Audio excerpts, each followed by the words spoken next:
Guys. बताओ इसके लिए कोई स्पेशल कमेंट लिखवाना है? आज हम सारे एग्जांपल इस पे लेंगे। बोल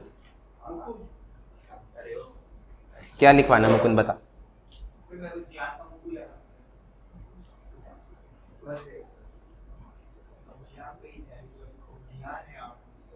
ओपी बोले तो क्या होता है? ओपी क्या होता है? ये क्यों लिखते हैं ओपी?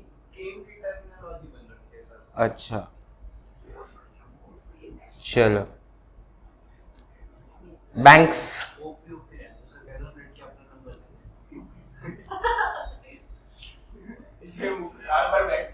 ये मैं करता हूँ इसकी शिद्दत से ये पढ़ाई उसके लिए इसमें तो ओल्ड समझ आएगा।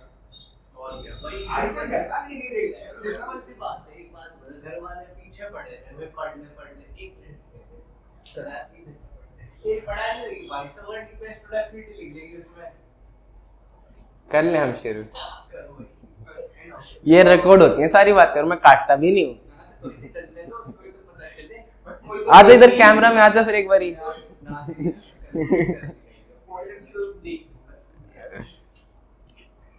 चलो शुरू करते हैं। बैंक्स बैंक्स क्या होते हैं सर बताओ? पैसा लेने देने का काम करते हैं। कौन से बैंक्स? एग्जांपल दो। कमर्शियल बैंक्स क्या होते हैं?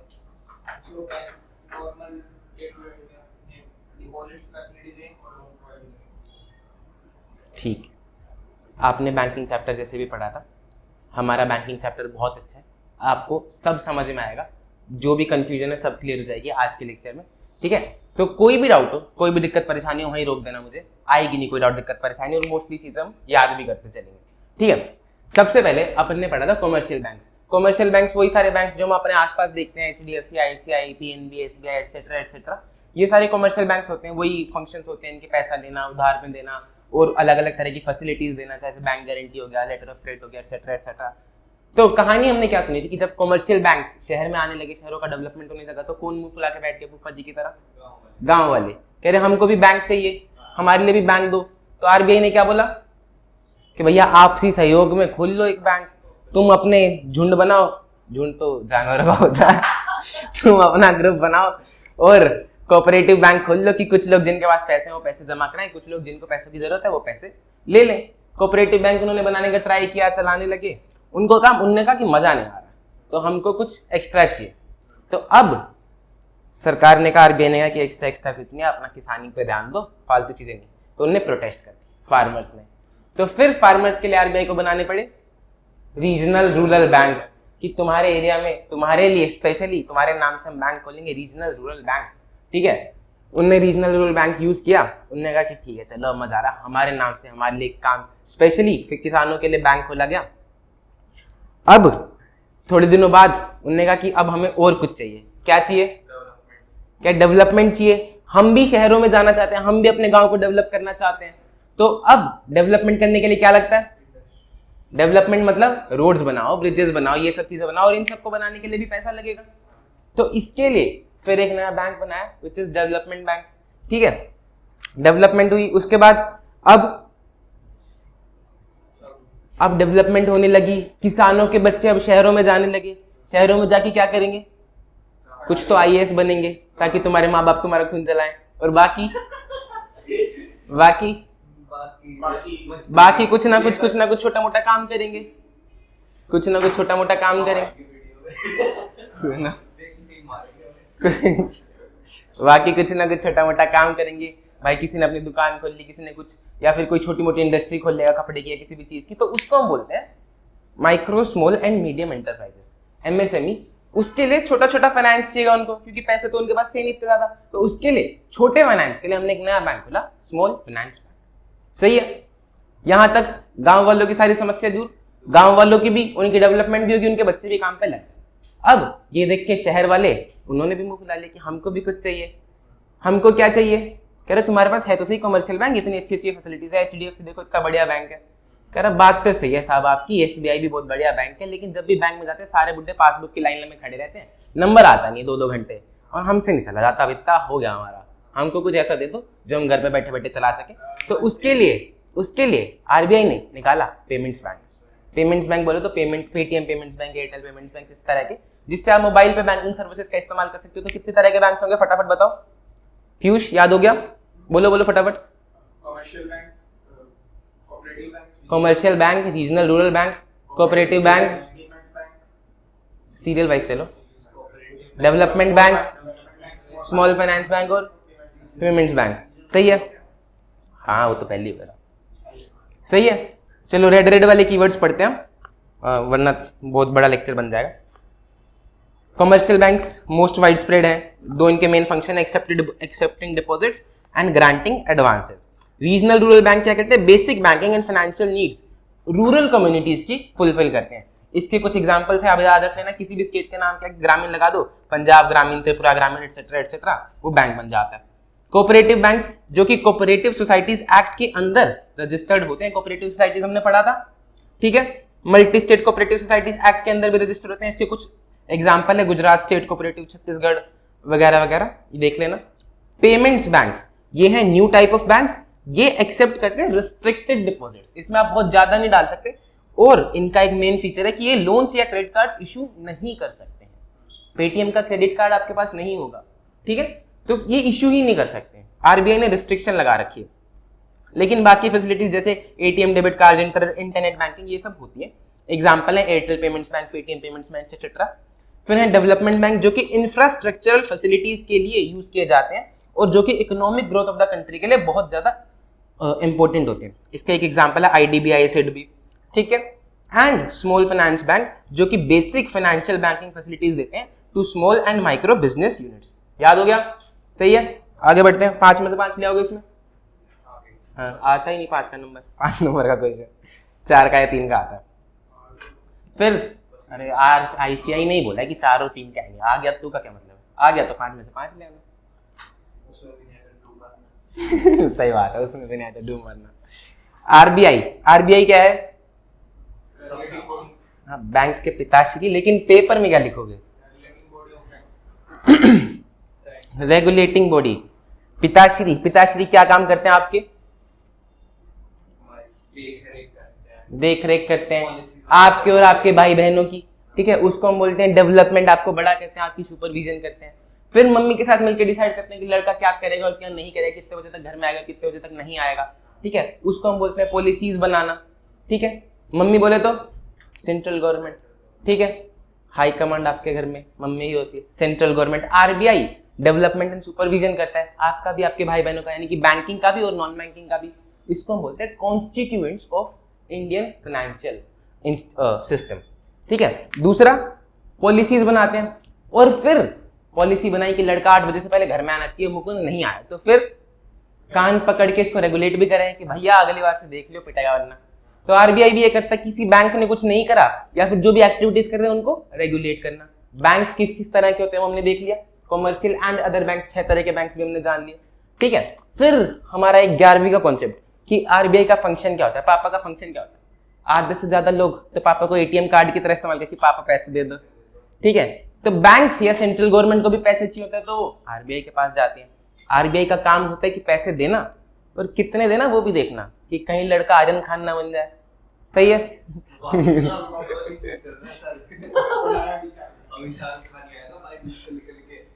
चलो पढ़ो याद करा रहा हूँ, याद तुम खुद से तो करने से रहे।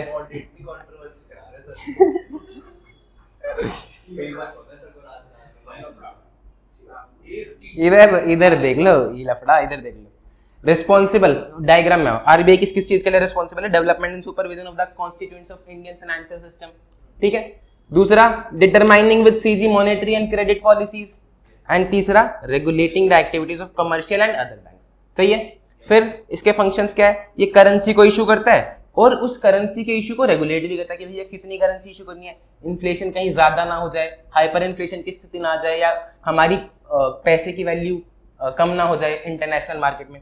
दूसरा, it acts as a banker to central government and state government both. सही है? चलो, to central government, state government and to other banks also. सही है? एरो उधर भी लगी हुई है, ऊपर आ जाओ एक बार पढ़ लेते हैं। RBI is responsible for development and supervision of constituents of Indian financial system determining monetary and credit policies, regulating the activities of other bank.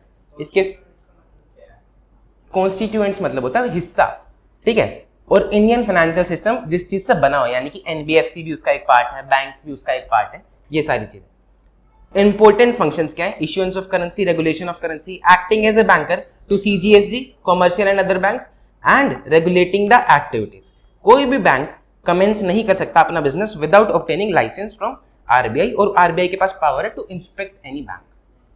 बात समझ में आई है? याद हो गई यहां तक? इजी। फिर ये बोलता है कि बैंक के जो ऑपरेशंस हैं वो ब्रांचेस में कंडक्ट होते हैं, यानी कि पैसा लेना देना, कस्टमर से डील करना, और उसके एक अलग एडमिनिस्ट्रेटिव ऑफिसेज भी होते हैं जिसमें बैक ऑफिस वाले एम्प्लॉइज बैठते हैं जो कि पॉलिसीज बनाते हैं कि भैया किस कस्टमर को किस हिसाब से लिमिट असाइन करनी है, क्या इंटरनल कंट्रोल्स रहेंगे, एटसेट्रा एटसेट्रा। तो बैंक के ऑपरेशंस कंडक्ट होते हैं ब्रांचेस पे, और other offices act as a controlling authority and administrative offices. बात समझ में आई? सही है। फिर रेगुलेटरी फ्रेमवर्क पे आ जाए। आओ डायग्राम पे, साथ में बैठ जा भाई, इसके थोड़ा फोटो देख के याद हो जाएगा तेरे को। ये इम्पोर्टेंट है। हाँ, ये इम्पोर्टेंट है, बहुत इम्पोर्टेंट है। सुन लो, ये बता रहा है रेगुलेटरी फ्रेमवर्क की बैंक्स पे कौन से रेगुलेटरी फ्रेमवर्क अप्लाई होते हैं। 3 देखो, सेम। एक तो बहुत इंपॉर्टेंट आपने बता ही दिया कि बीआरए बैंकिंग रेगुलेशन एक्ट लगता है, दूसरा एसबीआई एक्ट आपका बहुत जाना पहचाना, और तीसरा कंपनीज एक्ट जो आप पढ़ते हो। 3 तो आपको याद करने की जरूरत नहीं, ठीक है। फिर हमने एक नया किसान वाला बैंक पढ़ा, रीजनल रूरल बैंक एक्ट, जो किसान मुंह फुला के बैठे थे तब आया था। दूसरा शहर वाले मुंह फुला के बैठे थे तो पेमेंट सेटलमेंट्स एक्ट आया। दोनों बैंक्स सही है। फिर prevention of money laundering and information technology act, bank का सारा धंधा इंफॉर्मेशन टेक्नोलॉजी पे लगता है। हमने आपको एटीएम वाली कहानी भी सुनाई थी कि कैसे ग्लिच हुआ था, फिर उसने 109 करोड़ रुपए। हाँ, पेक्यूलैरिटीज यानी कि स्पेशल फीचर्स क्या हैं? ह्यूज वॉल्यूम्स होती हैं, वाइड जियोग्राफिकल स्प्रेड होता है, large range of products. Example, हाँ, bank guarantee, LC, overdraft etcetera etcetera, पता नहीं क्या क्या देते हैं। Extensive use of technology, strict vigilance मतलब निगरानी। सही है, इजी। हाँ,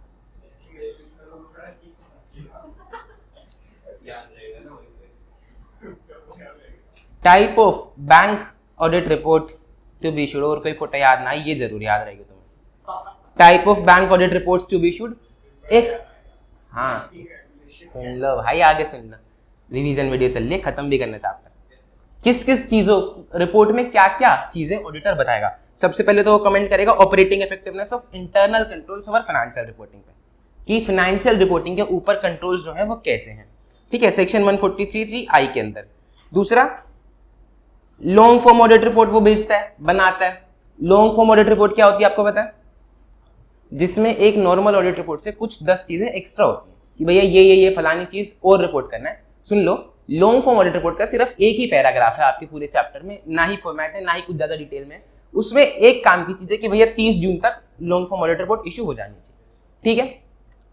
फिर compliance with SLR requirements, SLR बोले तो स्टैट्यूटरी लिक्विडिटी रेशियो, ये आपने पढ़ा था 11वीं में क्या होता है। फिर ट्रेजरी ऑपरेशंस देखना, इनकम रिकॉग्निशन, एसेट क्लासिफिकेशन, मतलब ऑडिटर बताएगा कि ट्रेजरी ऑपरेशन सही से हो रही है क्या नहीं, इनकम रिकॉग्निशन प्रॉपर करा है, एसेट क्लासिफिकेशन प्रॉपर करा है। इनकम रिकॉग्निशन मतलब एसेट क्लासिफिकेशन के एग्जांपल, कैसे क्लासिफाई करता है बैंक?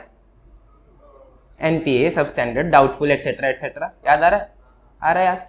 उसी के हिसाब से हम इनकम रिकॉग्नाइज करते हैं। जो एनपीए होगा क्या उसके इनकम अक्रूवल बेसिस पर रिकॉग्नाइज करते हैं? नहीं। तो ऑडिटर देखेगा कि इन सबके साथ इन्होंने कंप्लाई किया है क्या नहीं किया, कोई सीरियस इरेगुलरिटी उसको मिली क्या, क्रेडिट डिपॉजिट रेशियो एडवर्स हो गई क्या। फिर 2 कमिटीज थी, घोष कमेटी, जिलानी कमेटी, जिन्होंने फ्रॉड और malpractices plus internal control and inspection credit system के ऊपर कुछ रिपोर्ट्स लिखी थी। तो ऑडिटर देखेगा कि क्या उनका कंप्लायंस बैंक ने करा है या नहीं करा। ये सारी चीजें रिपोर्ट में लिख के देगा। इसकी मेमोरी टेक्निक क्या थी? हाँ, Lafarge, Salaar, treasurer, इनकमार, सीरियसआर। Lafarge, Salaar, treasurer, इनकमार, सीरियसआर। सही है, 5 याद हो गए? इनकमार, ट्रेजरार, सीरियसआर,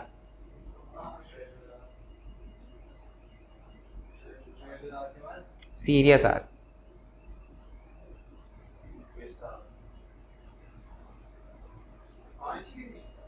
हाँ 5-6 लिख दो यार, और क्या होते हैं। घोष जिलानी वाला लिख देना, वो एग्जामिनर को पता चल जाएगा कि हाँ किताब से चेप रखा है, पूरे नंबर देगा वो।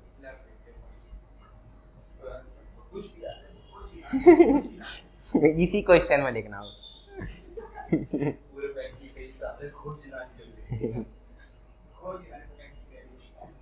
अच्छा चलो, बैंक ऑडिट अप्रोच सिंपल सी बात है, सारी ऑडिट हम ऐसे ही करते हैं। बैंक की ऑडिट क्या अलग से कुछ थोड़ी करते हैं। ड्राइंग एंड ऑडिट प्लान, एक ऑडिट प्लान बनाएंगे किस हिसाब से बनाएंगे कि ऑपरेशंस कितने बड़े हैं, कोई एडवर्स फीचर, कोई गलत खामियां कुछ तो नहीं मिली हमें, प्रीवियस रिपोर्ट क्या कहती है, अगर प्रीवियस रिपोर्ट में कुछ कमियां हैं यानी कि वो बोलती है कि बैंकिंग सही से ऑपरेशन काम नहीं कर रही, तो हम डिटेल में ऑडिट प्लान बनाएंगे।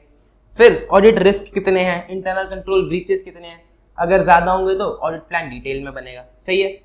फिर control environment at the bank, कि क्या अप्रोप्रिएट कंट्रोल्स लगा रखे हैं, एग्जाम्पल बता रखे कंट्रोल्स की, segregation of duty, verification and approval, reconciliation, limit set कर रखी है, एक्सेप्शंस की रिपोर्टिंग, फिजिकल सिक्योरिटी।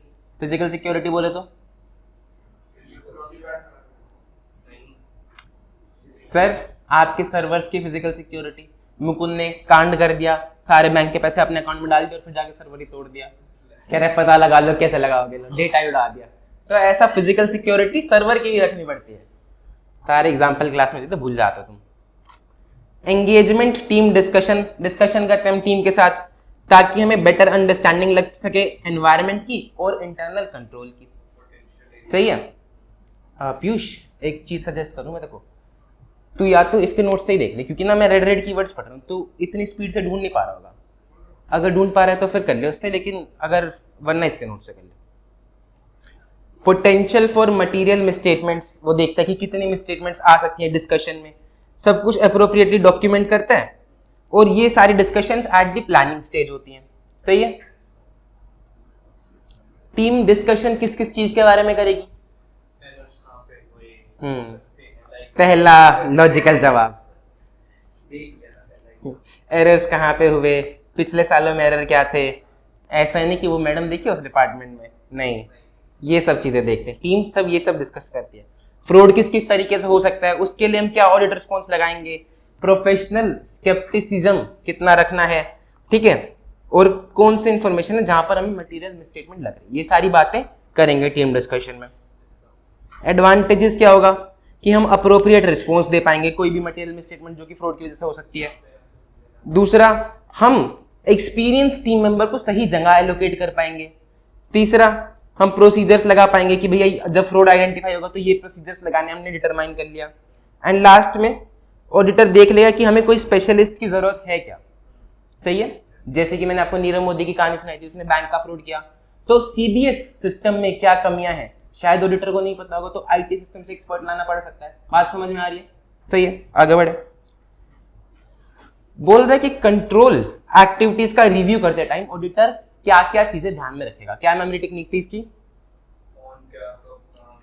हाँ, दो करके, कौन क्या, कब, कहां, क्यों, कैसे। सही है। कौन क्या मतलब, और इसमें एक खास बात है कि हर दूसरे पॉइंट पे सबूत की बात करते हैं। अभी बताते कौन मतलब, कौन बंदा है जो परफॉर्म करेगा कंट्रोल को, और क्या उस बंदे को नॉलेज है भी कि नहीं है। ठीक है। फिर सबूत क्या है कि उसने परफॉर्म करा है कंट्रोल। सही है। कौन क्या, कब, कहां। कब बोले तो कि कब कब ये कंट्रोल परफॉर्म होगा, और क्या वो फ्रीक्वेंसी जो है वो एनफ है प्रिवेंट, डिटेक्ट और करेक्ट करने के लिए रोमम को। कौन क्या, कब, कहां। फिर सबूत वाली बात दूसरी कि सबूत क्या है कि वो जो परफॉर्म एविडेंस है वो परफॉर्म किया गया है, उस एविडेंस को रिटेन किया गया है कि नहीं, और कितने टाइम तक वो एविडेंस आपने रिटेन करा है, क्या वो एविडेंस ऑडिट के लिए अवेलेबल है क्या। सही है। कौन क्या, कब, कहां, क्यों, कैसे। क्यों बोले तो कि ये कंट्रोल करा ही क्यों जा रहा है, और कौन से एरर्स इससे प्रिवेंट या डिटेक्ट हो रहे हैं। कैसे बोले तो कैसे कंट्रोल एक्टिविटीज को परफॉर्म किया जाता है, क्या कंट्रोल एक्टिविटीज हैं, क्या इनको बाईपास किया जा सकता है, अगर बाईपास कोई कर सकता है तो क्या हम उस बाईपास को डिटेक्ट कर सकते हैं। फिर एक्सेप्शंस, डेविएशंस क्या रिजोल्व करी जाती हैं कि बाईपास डिटेक्ट हुआ, और टाइम फ्रेम क्या है उन एक्सेप्शंस डेविएशंस को रिजोल्व करने का। बात समझ में आ रही है यहाँ तक? इसका क्वेश्चन आएगा common questions which have to be kept in mind while undertaking review of control activities. Yes, उसमें से आपको कोई भी 4-5 3-4 लिख देना, आपका हो जाए। हिंदी में नहीं लिखने का। हाँ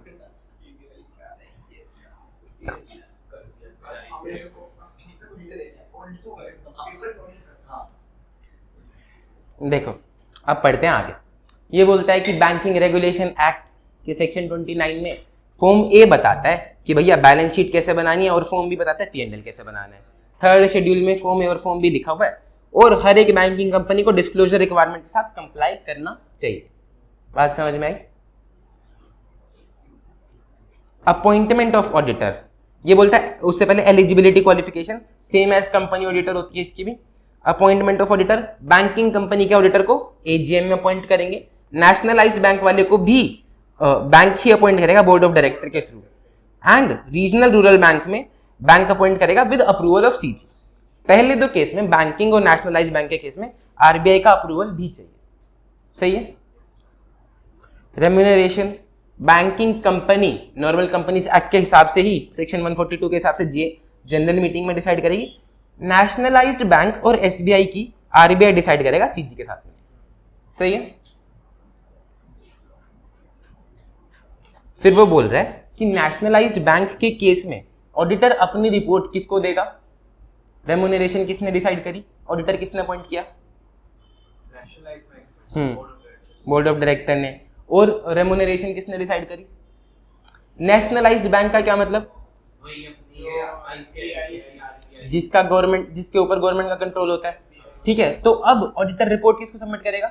गवर्नमेंट को, सेंट्रल गवर्नमेंट को। ठीक है, उसमें वो क्या बताएगा कि true and fair view present कर रहे हैं या नहीं कर रहे अकाउंट्स। दूसरा, उसने अगर कोई एक्सप्लेनेशन मांगी तो उसको सेटिस्फैक्टरी एक्सप्लेनेशन मिली या नहीं मिली।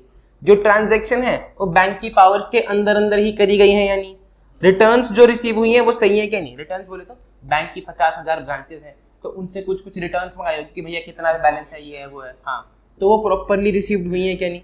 और अगर कोई और मैटर जो उसको लगता है कि सीजी को बताना चाहिए तो वो भी बताएगा। फिर वो बोलता है कि एसबीआई की रिपोर्ट भी हम सेंट्रल गवर्नमेंट को ही भेजेंगे। सही है? फॉर्मेट ऑफ रिपोर्ट पढ़ लो 1 मिनट के लिए, फिर हम आगे बढ़ते हैं। इससे पहले का कुछ देखना है तो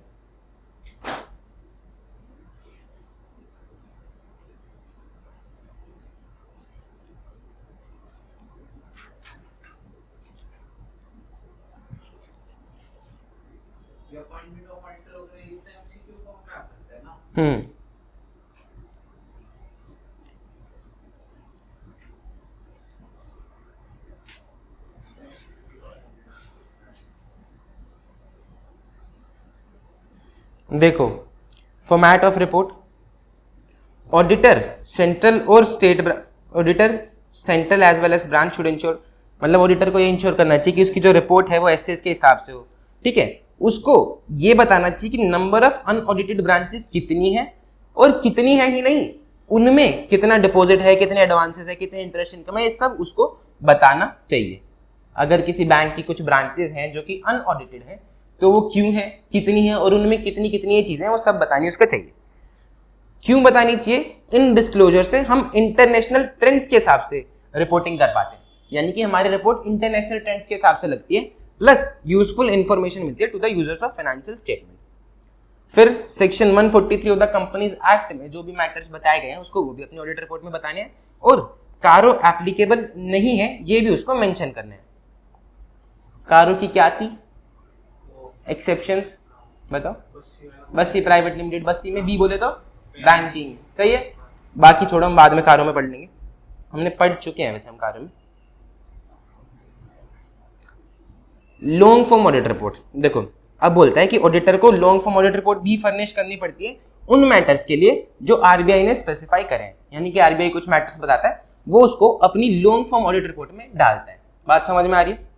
30 जून की डेट बहुत इंपॉर्टेंट है, एमसीक्यू में आ सकती है। 30 जून हर ईयर तक उसको सबमिट कर देनी है एलएफआर।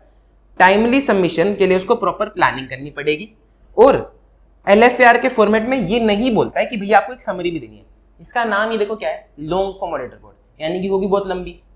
तो ऐसा बोला तो नहीं गया है कि आपको एक समरी देनी है, लेकिन अगर दे दे तो बढ़िया, ये लिखा हुआ may consider providing the same to bring out की observation. Reporting to RBI, RBI के पास कब जाएगा ऑडिटर कि आरबीआई सुनो जब कुछ गड़बड़ मिलेगी, कुछ गड़बड़ की स्मेल आ रही होगी, सेम वही बातें लिखी हैं। देखो, if an accounting professional whether in course of internal और एक्सटर्नल ऑडिट और in process of institutional audit funds finds anything susceptible to fraud, fraudulent activity, act of excess power, की अपनी पावर का कुछ ज्यादा ही इस्तेमाल, अपनी पावर से ज्यादा कुछ इस्तेमाल कर लिया उन्होंने, गलत इस्तेमाल कर लिया, और smell any foul play in any transaction, he should refer the matter to the regulator. कोई भी deliberate failure on the part of auditor should render himself liable for action. सही है, अगर उसने जानबूझ के नहीं बताया तो उस पर एक्शन लिया जा सकता है। फिर वो बोलता है कि आप ये चीजें अगर ऐसी कुछ मिलेगी तो रेगुलेटर को बताओगे, उसमें कॉन्फिडेंशियलिटी नहीं रहोगे, क्योंकि ऐसे 250 बोलता है consideration of laws and regulation कि duty of confidentiality is overridden by statute. Statute जो बोलता है उसके सामने आप कॉन्फिडेंशियलिटी नहीं बोल सकते। दूसरा, उसको रीजनेबल अश्योरेंस ऑब्टेन करनी है कि financial statement as a whole are free from material misstatements. तीसरा, वो बोलता है कि ऑडिटर का काम ये नहीं कि वो हर एक ट्रांजैक्शन को डिटेल में जाके देखे, बट सिस्टम को इवैल्यूएट करे, ये काम है उसका। और अगर अपनी नॉर्मल ड्यूटीज परफॉर्म करते टाइम उसको ऐसा कोई इंस्टेंस मिलता है तो उसको आरबीआई को रिपोर्ट करने का। सही है।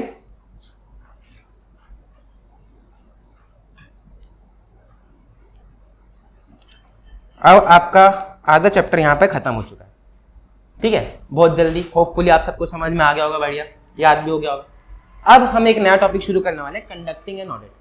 1 मिनट जरा ध्यान से सुनो। कंडक्टिंग एन ऑडिट में 17-18 पॉइंट्स, तो वो आपसे 18 पॉइंट्स तो लिखने के लिए पूछेगा, इसीलिए उन 18 पॉइंट्स में से कुछ पॉइंट्स हैं जो कि स्पेसिफिक क्वेश्चन बन के आ सकते हैं। बहुत इजी, बहुत सिंपल से पॉइंट्स है, स्पेसिफिक क्वेश्चन बन के आ सकते हैं, तो आपको वो पहचानना है। और बाकी के पॉइंट्स नहीं आ सकते, उनको मैंने ब्लू कर रखा है, ठीक है, तो उस पर आपको टाइम नहीं लगाना, क्योंकि वो 2-2 लाइन के पॉइंट्स हैं, आप अपनी जनरल अंडरस्टैंडिंग से भी लिख पाओगे। पढ़ो, कंडक्टिंग एन ऑडिट में सबसे पहला है initial consideration by a statutory auditor.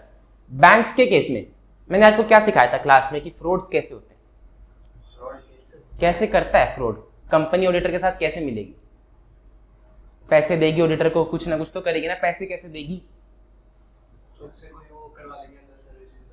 हाँ, उसको हम बोलेंगे कि भाई तू कंसल्टेंसी दे दे, हम तेरे को उस रूट से पैसे दे देंगे, ठीक है, नॉर्मली ये करा जाता है। तो बैंक्स के केस में उन्होंने पहले बोल दिया कि भैया अगर आपने कोई भी कंसल्टेंसी दी है तो आप ऑडिटर नहीं बन सकते। अगर आपने बैंक से पैसा उधार लिया है, आपने कल को फ्रॉड पकड़ा, बैंक कह देगा ला मेरे पैसे दे दो, क्या है नहीं। तो अगर आपने लोन लिया है तो आप ऑडिटर नहीं बन सकते, लोन के केस में और कंसल्टेंसी के केस, कोई भी अदर सर्विस के केस में आप ऑडिटर नहीं बनोगे। देखो,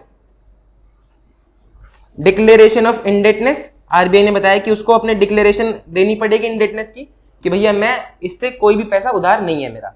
दूसरा, इंटरनल असाइनमेंट्स इन बैंक्स बाय स्टैट्यूटरी ऑडिटर, कोई भी अंडरटेक नहीं करेगा स्टैट्यूटरी ऑडिटर कि कोई भी इंटरनल असाइनमेंट नहीं लेगा कि भैया मैं आपके कंट्रोल्स बढ़िया करा दूं, ये करा दूं, वो करा दूं, कुछ नहीं लेगा। फिर नॉर्मल जो हम चीजें करते हैं, हम प्लानिंग करते हैं कि वसूली भाई वाली कहानी याद है कि हमें क्लाइंट को लेना है कि नहीं लेना है, चैप्टर 11 में हमने पढ़ी थी, ठीक है। तो हम प्रोसीजर परफॉर्म करेंगे कि एक्सेप्ट करनी है क्लाइंट रिलेशनशिप के नहीं करनी है, ऐसे 220 वाले। दूसरा, अंडरस्टैंड करेंगे टर्म्स ऑफ एंगेजमेंट को, ये सारी चीजें हमको पता है प्लानिंग वाली। फिर पिछले ऑडिटर के साथ हम कम्युनिकेट करते हैं, जब तक उससे हम हाँ नहीं भरवा लेते, एनओसी नहीं ले लेते, तब तक हम एक्सेप्ट नहीं करेंगे। तीसरा, terms of audit engagement, auditor और बैंक अग्री करेंगे लिखित में टर्म्स ऑफ ऑडिट एंगेजमेंट पे। चौथा, इनिशियल एंगेजमेंट, कि हम नए नए ऑडिटर आए हैं तो ओपनिंग बैलेंसेस चेक करेंगे, ऐसे पढ़ाया मैंने आपको, ठीक है। Concludes that the opening balances contain material misstatement that affects financial statement, तो उसको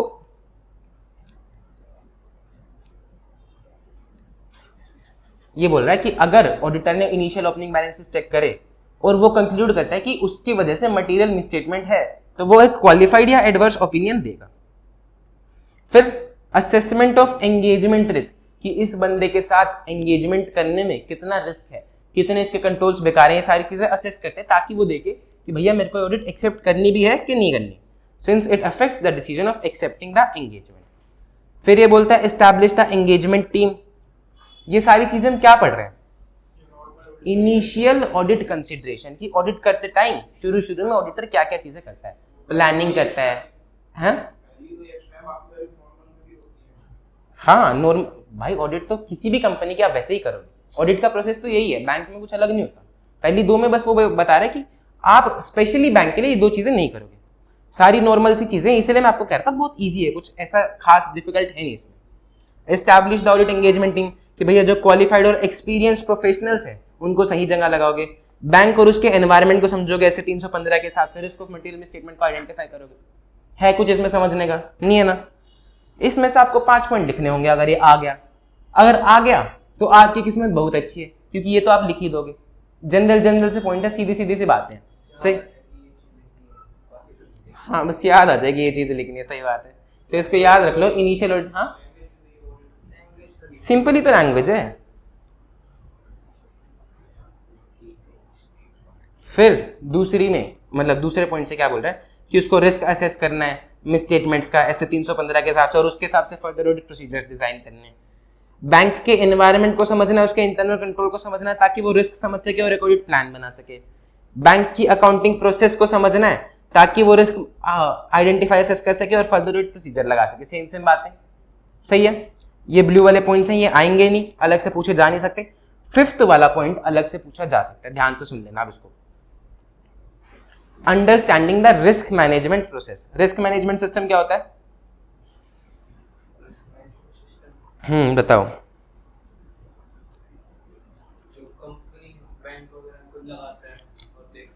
बैंक्स में क्या क्या रिस्क हो सकते हैं बताओ? गलत बंदे को लोन दे दिया, लेकिन वो तो एक ऑपरेशनल रिस्क हो गया। चलो मैं ही बता देता हूँ, छोड़ो, हम ज्यादा टाइम वेस्ट नहीं करते।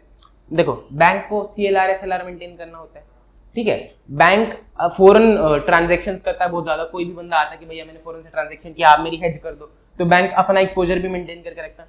तो बैंक को बहुत कंटिन्यूसली, बहुत रेगुलरली मॉनिटर करना पड़ता है कि भैया इंटरेस्ट रेट कितना हो रहा है मार्केट में।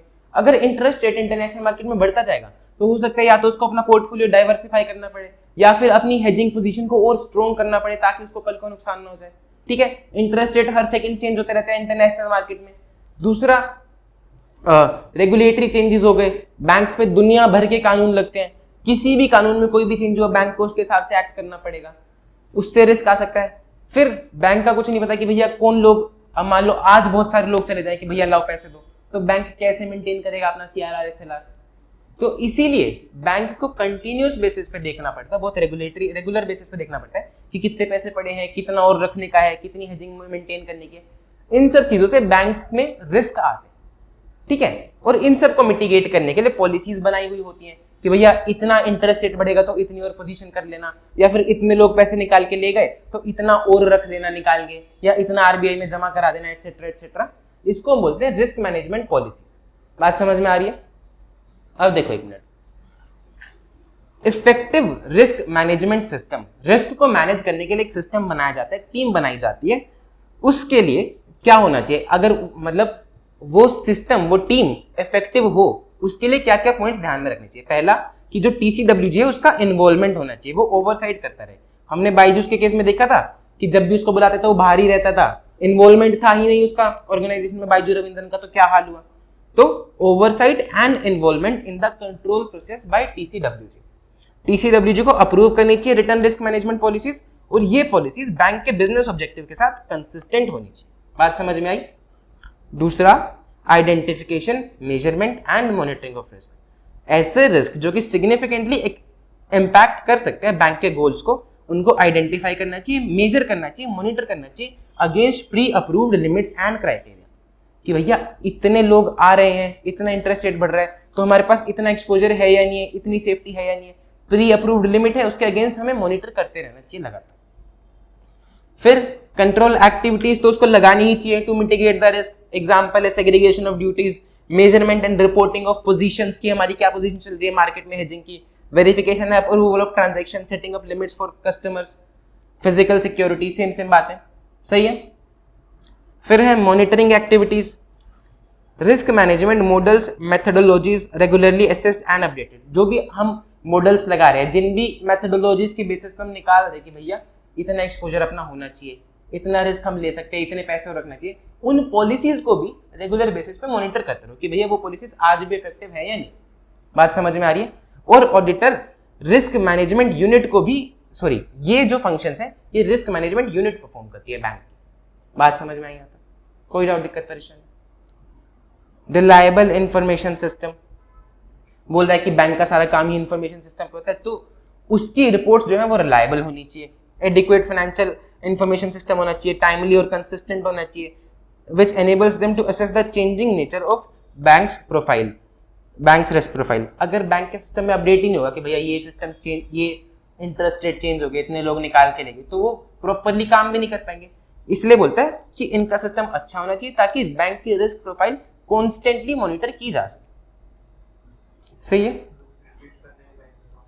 लास्ट वाला रिलायबल इंफॉर्मेशन सिस्टम, देखो बैंक में से दुनिया भर के लोग आज निकाल के ले गए पैसा, ठीक है, तो बैंक को अपने रिस्क को मिटिगेट करने के लिए कुछ करना पड़ेगा, पैसे और रखने पड़ेंगे, किसी और बैंक से उधार लेना पड़ेगा, कुछ तो करना पड़ेगा। कह रहा है कि इंफॉर्मेशन सिस्टम उनका कंसिस्टेंट बेसिस पे, टाइमली बेसिस पे सही इंफॉर्मेशन दे, ऐसा होना चाहिए ताकि वो कंटिन्यूसली मॉनिटर कर सके और अपने रिस्क प्रोफाइल को प्रॉपरली मैनेज कर सके। सही है? फिफ्थ क्वेश्चन आ सकता है आपके एग्जाम में अलग से। फिर है एंगेजमेंट टीम डिस्कशन, वापस आ जाओ। ऑडिटर अपनी टीम के साथ डिस्कशन करेगा ताकि उसको एक बेटर अंडरस्टैंडिंग मिल सके और रिस्क ऑफ मटेरियल मिसस्टेटमेंट का पता लग सके। एक ओवरऑल स्ट्रैटेजी एस्टैब्लिश करेगा और स्ट्रैटेजी एस्टैब्लिश करते टाइम सारे एंगेजमेंट की मेंबर्स, टीम मेंबर्स होने चाहिए। फिर एक प्लान डेवलप करेगा सभी मेंबर्स के साथ मिलके। फिर है ऑडिट प्लानिंग मेमोरेंडम, जब उसने सब कुछ बातचीत कर ली, प्लान बना लिया, स्ट्रैटेजी बना ली, तो वो एक मेमोरेंडम बनाएगा। मेमोरेंडम बोलते हैं समराइज करेगा, ये पॉइंट भी अलग से आ सकता है। समराइज करेगा ऑडिट प्लान को, जिसमें क्या क्या लिखा होगा, scope and extent of the procedures to be perform, की क्या क्या प्रोसीजर्स हमें लगाने हैं, क्या क्या सिग्निफिकेंट इश्यूज हमें मिले हैं, क्या क्या डिसीजन हमने लिए हैं कि कंट्रोल पे कितना रिलाई कर सकते हैं और कितना नहीं कर सकते। इससे क्या होता है, एक एविडेंस मिलता है मेमोरेंडम बनाने से कि हमारी जो एंगेजमेंट है वो प्रॉपरली प्लान्ड है और हमने हर एक रिस्क को अप्रोप्रिएटली रिस्पॉन्ड किया है। बात समझ में आई? मैं बहुत फास्ट बोलता हूँ क्या? मैं अपनी वीडियो 2x पे करके देखी, मेरे से तो नहीं समझ में आती। मैंने 1.5x पे करके देखी तो भी मेरे को कम समझ में आती, फिर मैं 1.25x पे करता हूँ मैक्स टू मैक्स। बाकी टीचरों की तो मैंने 2 पे देखी है बहुत बार। हाँ मेरी ना नहीं देखी जाती।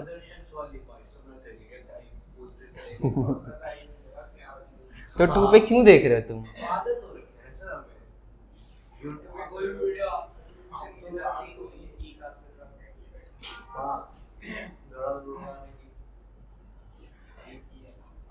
फिर क्या है, फिर ऑडिटर मटेरियलिटी डिटरमाइन करेगा। मटेरियलिटी कितनी रखनी चाहिए, that is a matter of professional judgement, depend करता है उसकी रिस्क एंड रिपोर्टिंग रिक्वायरमेंट पे। गोइंग कंसर्न असेस करेगा कि बैंक गोइंग कंसर्न है या नहीं है, चल पाएगा कि नहीं चल पाएगा। फिर असेस करेगा risk of fraud including money laundering, अगर किसी को भी काले धन को सफेद कराना होगा तो वो क्या अपने नाम से कराएगा क्या? नहीं कराएगा। इसीलिए बैंक ने, आरबीआई ने ऐसी चीजों से बचने के लिए केवाईसी नॉर्म्स निकाले हैं कि हर एक का नो योर कस्टमर होना चाहिए आपके पास प्रोफाइल। तो पहले तो बोल रहा है कि ऑडिटर आइडेंटिफाई असेस करेगा कि रिस्क ऑफ मटेरियल स्टेटमेंट कितना है ड्यू टू फ्रॉड, अपना प्रोफेशनल स्केप्टिसिज्म मेंटेन करके रखेगा। फिर आरबीआई ने कुछ केवाईसी नॉर्म्स बना रखे हैं, गाइडलाइंस इशू कर रखी है केवाईसी के लिए, देखेगा कि बैंक ने वो फॉलो कर रखी है कि नहीं कर रखी, ठीक है, ताकि मनी लॉन्ड्रिंग एक्टिविटीज से बचा जा सके। स्पेसिफिक रिस्क असेस करेगा कि किसी एरिया में कुछ खास स्पेशल रिस्क तो नहीं है, कि भैया जो बंदा लोन दे रहा है वो प्रॉपर्ली डॉक्यूमेंट्स ले रहा है कि नहीं ले रहा, बिल्डिंग को चेक करके आ भी रहा है कि नहीं आ रहा। Risk associated with outsourcing of activities, अगर बैंक ने कोई एक्टिविटी आउटसोर्स कर रखी है, टेक्नोलॉजी डिपार्टमेंट आउटसोर्स कर रखा है, तो बहुत ज्यादा रिस्क है क्योंकि सारा सिस्टम ही टेक्नोलॉजी पे चल रहा है। तो नंबर ऑफ रिस्क एसोसिएट होते हैं आउटसोर्सिंग के साथ, उन सबको भी ऑडिटर इफेक्टिवली देखेगा और देखेगा कि बैंक उनको प्रॉपर्ली मैनेज कर रहा है कि नहीं कर रहा। रिस्पॉन्स टू असेस्ड रिस्क, जब उसने रिस्क विस्क देख लिए, अब वो क्या करेगा, रिस्पॉन्सेस देगा, ओवरऑल रिस्पॉन्सेस, अपने फर्दर ऑडिट प्रोसीजर्स डिजाइन करेगा। बात समझ में आई? स्ट्रेस टेस्टिंग क्या होता है? स्ट्रेस टेस्टिंग, हाँ, लिमिट से ज्यादा पुश करता है। बैंक्स के केस में क्या होता है कि इतनी सारी जनता है, कभी भी सारी जनता आ सकती है, तो बैंक्स, आरबीआई बोलते हैं कि भैया आपको स्ट्रेस टेस्टिंग करनी है, यानी कि आप देखो कि आपका सॉफ्टवेयर लिमिट से ज्यादा झेल पाएगा कि नहीं झेल पाएगा, कहीं क्रैश तो नहीं हो जाएगा। determines the robustness of software by testing beyond the limits of normal operation. All commercial banks shall put in place a board-approved stress testing framework to suit their individual requirements. फिर basal 3 framework, सब prime crisis, पूरी मैंने आपको कहानी सुनाई थी 2008 की, तो क्या क्या हुआ था, कैसे कैसे हुआ था, ठीक है, कहानी तो रिपीट नहीं, शोर मत कर, शोर। हमने देखा था कि जब इतना सब कुछ हो गया था तो फिर उन्होंने बेसल 3 फ्रेमवर्क निकाले थे, पहले बेसल 2 तक चल रहे थे, ठीक है। तो इंटरनेशनल बैंकिंग रेगुलेशंस ने, बीसीबीएस ने, एफएसबी ने, फाइनेंशियल स्टेबिलिटी बोर्ड ने मिलके extensive review of regulatory framework निकाला है इन द वेक ऑफ सब प्राइम क्राइसिस। तो हमें किस लिए निकाला है? For more resilient banks and banking system, जिसमें क्या बताया, certain minimum set of criteria for inclusion of instruments in the new definition of regulatory capital. ये फोकस करता है risk to bank and there financial system पे। सही है, अगर ये आएगा तो लिख पाओगे, याद करने का लिख लेना याद करके। फिर वो बोलता है reliance on review of others reports. Auditor auditor देखेगा कि भैया पिछली रिपोर्ट में कोई एडवर्स कमेंट्स थी क्या, या इंटरनल इंस्पेक्शन के रिपोर्ट में कोई एडवर्स कमेंट हो, आरबीआई के रिपोर्ट में, इंटरनल ऑडिट में, कंकरेंट ऑडिट में, वेरिफिकेशन ऑफ सिक्योरिटी करवाई, किसी भी तरह की रिपोर्ट में कोई एडवर्स कमेंट्स हैं क्या? क्यों देखना चाहेगा? अगर है तो उसमें रिस्क बढ़ जाएगा, फिर उसको फर्दर प्रोसीजर डिटेल में करने पड़ेंगे, इसलिए देखना चाहेगा, ठीक है। The above report should be reviewed in detail. Statutory central auditor must review the annual financial inspection report of RBI and ensure that the variations जो है वो properly consider कर दिए कि नहीं कर दिए। RBI भी एक एनुअल इंस्पेक्शन कराता है, उसके रिपोर्ट को भी ऑडिटर को रिव्यू करने का है। ये जरूरत से ज्यादा जल्दी खत्म हो गया चैप्टर।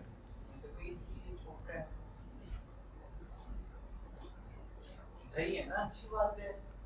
हाँ अच्छी बात तो है। ये वाला टॉपिक नहीं था बड़ा, बाकी तो इजी है। आओ चलो पढ़ते हैं आगे। अब तक सही समझ में आ रहा है? एडवांसेस आपको पता ही क्या होते हैं, मोस्ट इंपोर्टेंट पार्ट होता है बैंक की बैलेंस शीट का। बोलता है ऑडिटर को सारे लार्ज एडवांसेस एग्जामिन करने चाहिए और बाकी वाले सैम्पलिंग बेसिस पर कर लेने चाहिए। कोई भी प्रॉब्लम अकाउंट्स होते हैं तो उनको उसको डिटेल में एग्जामिन करना चाहिए, ठीक है। फिर ये बता रहा है what constitutes a large advance would need to be determined in context of volume of operation. Bank के हिसाब से देखेंगे कि इस बैंक के लिए क्या लार्ज है। It is the largest item on asset side of balance sheet, most important areas covered by auditor, और इसके लिए उसको एडिक्वेट नॉलेज होनी चाहिए बैंकिंग इंडस्ट्री की और रेगुलेशंस की जो बैंक पे लगती हैं। Easy. Types of advances, funded loans और नॉन फंडेड लोन्स क्या होते हैं? What is funded loans, non funded loans? या फंडेड में फंड ट्रांसफर होता है, पैसा जाता है उसके पास, जैसे कि उसने आपको होम लोन दिया, गाड़ी का लोन दिया, आपके पास पैसा आया।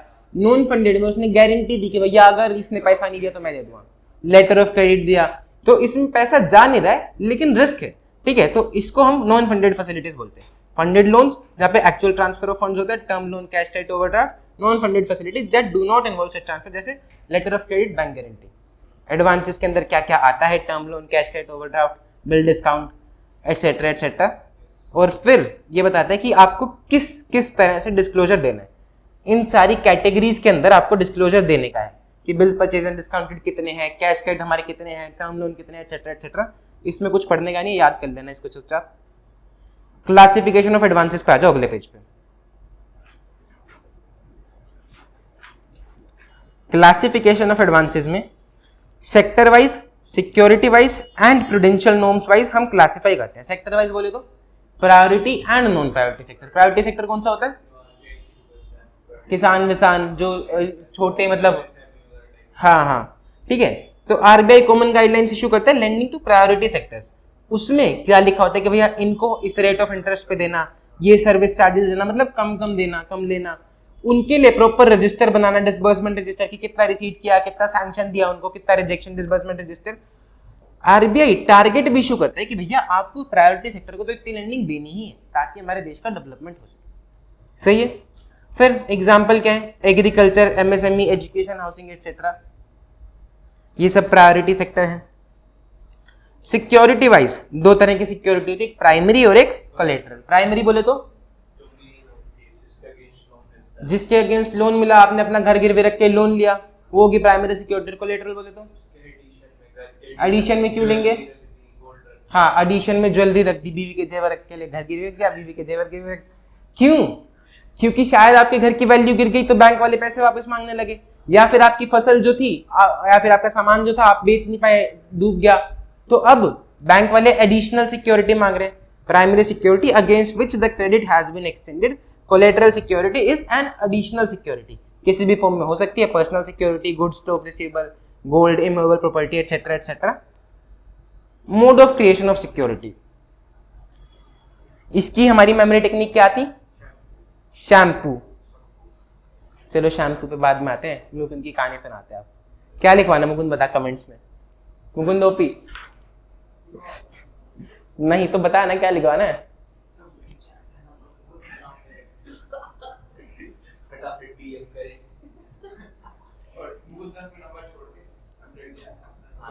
तू अपना नंबर, तेरा नंबर डाल दे, कमेंट पिन कर देंगे तेरा नंबर। ठीक है गाइस, जिसको भी मुकुंद को कांटेक्ट करना हो इसका नंबर मिल जाएगा कमेंट सेक्शन में, याद से मिल जाएगा, आज तो पक्की रही। ठीक है, और बैंकिंग तो वैसे भी बहुत बच्चे मांग रहे थे, सर बैंकिंग दे दो, बैंकिंग दे दो, तो ये तो लेक्चर, हाँ पर्सनल। तो कहानी सुनते हैं मुकुंद की। मुकुंद ने क्या करा, कह रहा है कि सर बोल लो कि सारी लड़कियां कमेंट सेक्शन में अपना नंबर दे दें, वो तो नहीं हो पाएगा। लेकिन फिर इसने दूसरा रास्ता निकाला, इसने कहा कि अगर मैं डुगाटी खरीद लूं 20 लाख की तो लड़कियां फुल इम्प्रेस। ठीक है, हाँ फुल इम्प्रेस। फिर इसने सोचा कि अगर मैं डुगाटी खरीदूंगा तो लड़की भी तो अमीर इम्प्रेस होगी, तो दहेज में पैसे ले लेंगे, डुगाटी का लोन भी चला जाएगा। तो कितना खुश हो रहा है बिग ब्रेन्स। तो भाई ने लोन लेके डुगाटी ली 20 लाख की, अब ये सड़कों पे घूम रहा है। ठीक है, लोन कैसे लिया 20 लाख का लोन कैसे मिलेगा इसको? घर गिरवी रख के, घर गिरवी रख के भाई ने लोन लिया। तो घर दो तरीके से गिरवी रखा जा सकता है, बताओ। एक इक्विटेबल मॉर्गेज और एक रजिस्टर्ड मॉर्गेज। कि भैया आप घर के पेपर लेने गए, ये पेपर लेके गया पीयूष के साथ, पीयूष के पास कह रहा है साहब साहब घर के पेपर रख लो, मेरे को 20 लाख दो, पीयूष ने दे दी। फिर वही पेपर फोटो के कॉपी करा के दूसरे के पास ले गया कि साहब साहब घर के पेपर रखो, 20 लाख उधर से भी ले लिए। तो इसको हम क्या बोलेंगे? इसको हम बोलेंगे धोखाधड़ी, इक्विटेबल। तो जब सामने वाला बंदा लोन देते टाइम, घर के कागज लेते टाइम सब रजिस्ट्रार ऑफिस में उसको रजिस्टर नहीं कराता है, तो उसको हम बोलते हैं इक्विटेबल मॉर्गेज। बैंक के पास जाओ अगर आप जाओगे तो वो रजिस्ट्रार के पास रजिस्टर करवाएगा, उसको हम बोलेंगे रजिस्टर्ड मॉर्गेज। बात समझ में आई? कोई भी इक्विटेबल मॉर्गेज पे क्यों जाना चाहेगा? रजिस्ट्री का खर्चा बचेगा। सही है।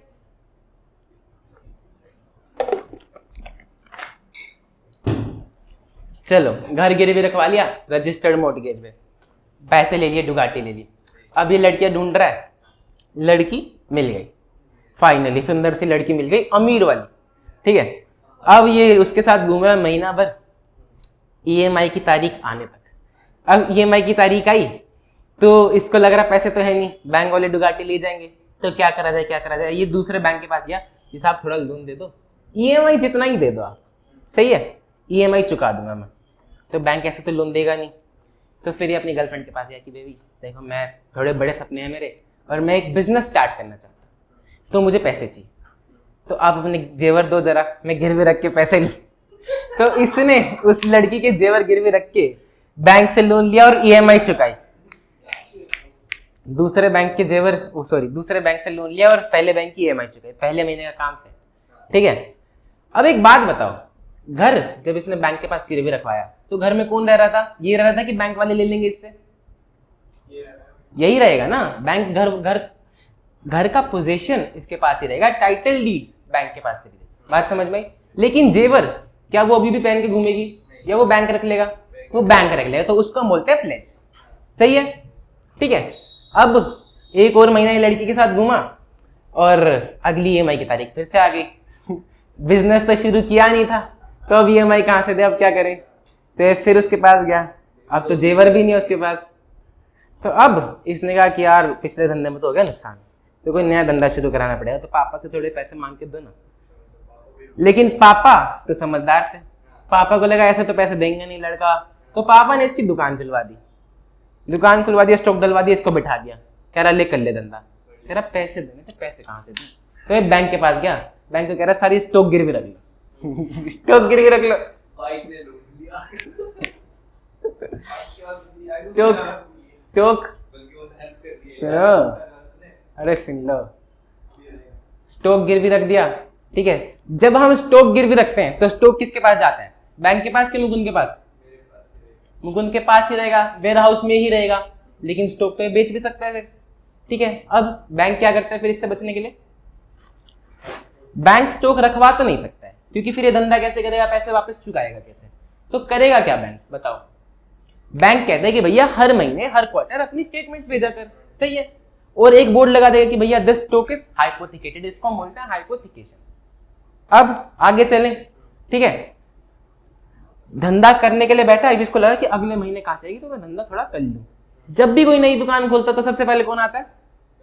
बैंक। क्यों आएगा? ग्राहक आएगा, लेकिन अच्छा ग्राहक नहीं आएगा, उधार वाला आएगा कि साहब आप उधार दोगे जरा, मैं पैसे दे दूंगा। तो इसने उधार दे दिया कि चलो आ जाएंगे, कुछ तो राहत तो होगा पैसे मिलने का, ठीक है। लेकिन पैसे तो आए नहीं, ईएमआई की तारीख आ गई, अब क्या करें? नहीं, किडनी नहीं मांग सकता, मुंह पे भी मारेंगे वो। तो अब इसने सोचा बैंक के पास जाके कहा कि साहब मेरा एक डेटर है, आप पैसे उससे ले लेना, ठीक है, मैंने उसको सामान उधार पे बेच रखा है, पैसे आने ही वाले हैं, आप ले लेना। इसको हम बोलते हैं असाइनमेंट, कि भैया मेरा डेटर है, आप उससे पैसे ले लेना। हमने डेटर को असाइन कर दिया। बैंक कह रहा ना साहब उससे तो नहीं चलेगा, आप ज्यादा पैसे मांग रहे हो, ईएमआई आपकी बहुत महंगी है, तो कुछ और। कह रहा साहब और तो कुछ बचा नहीं है, घर चला गया, बीवी के जेवर चले गए, ससुर जी का पैसा चला गया, क्या अब जान ले लो मेरी। कह रहा जान से आता है, मेरे पास तो लाइफ इंश्योरेंस की पॉलिसी भी है, लाइफ इंश्योरेंस की पॉलिसी ले लो, मैं मरूंगा तो पैसे मिलेंगे। कह रहे मरूंगा तो पैसे मिलेगा क्या, ऐसा मारने थोड़ी आएंगे हम तुझे। कह रहे नहीं, आप सरेंडर भी कर सकते हो लाइफ इंश्योरेंस पॉलिसी, मैंने 30 लाख का प्रीमियम भर रखा है, ठीक है। 30 लाख का तो कहाँ, 30,000 का भर रखा है तो आप सरेंडर भी कर सकते हो, ठीक है। तो वो पॉलिसी के बदले भी बैंक आपको कुछ पैसा दे सकता है। समझ में आ रही है बात?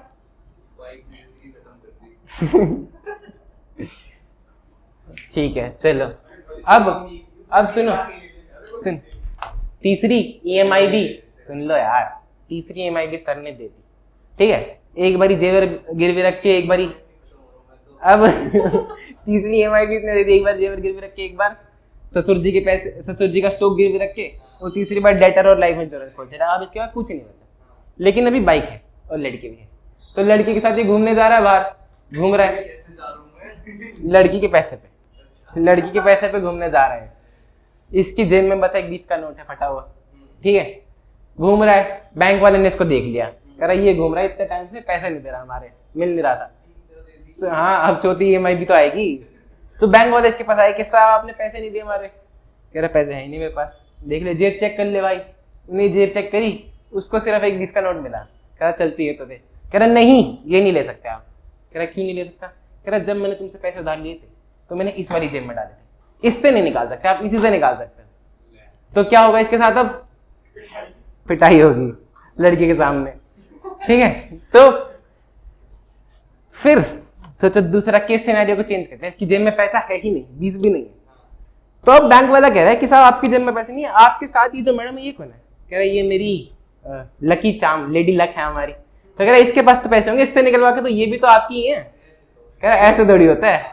तो बताओ ऐसे हो सकता है कि नहीं हो सकता? नहीं हो सकता।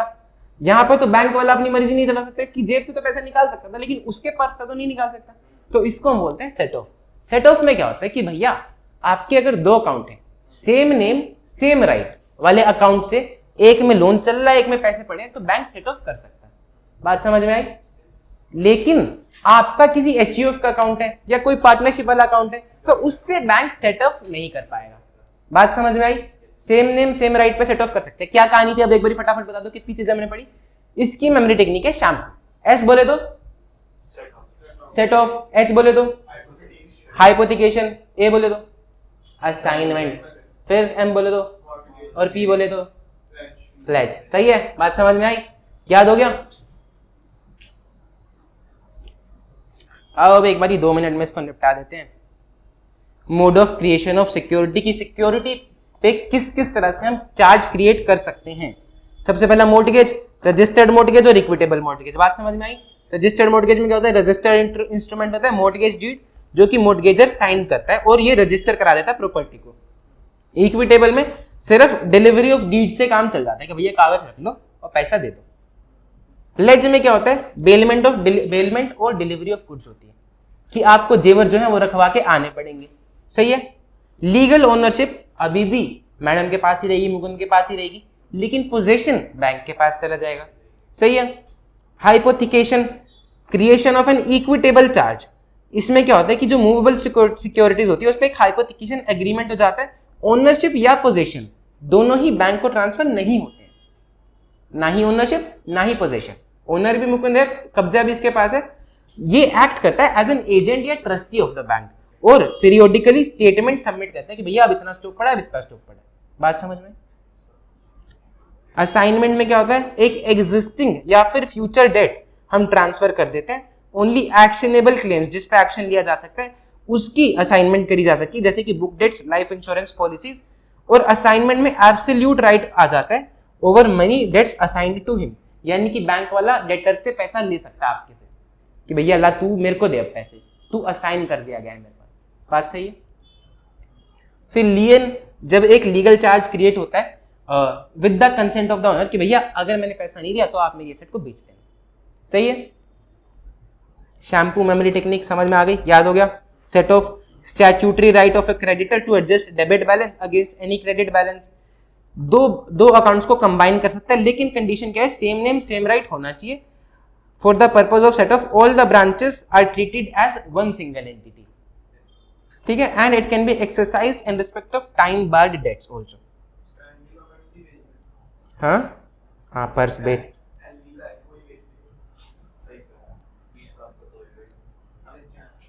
भाई उसके तूने जेवर बेच दिया, उसके बाप का स्टॉक बेच दिया, पर्स भी बेचेगा तो उसका।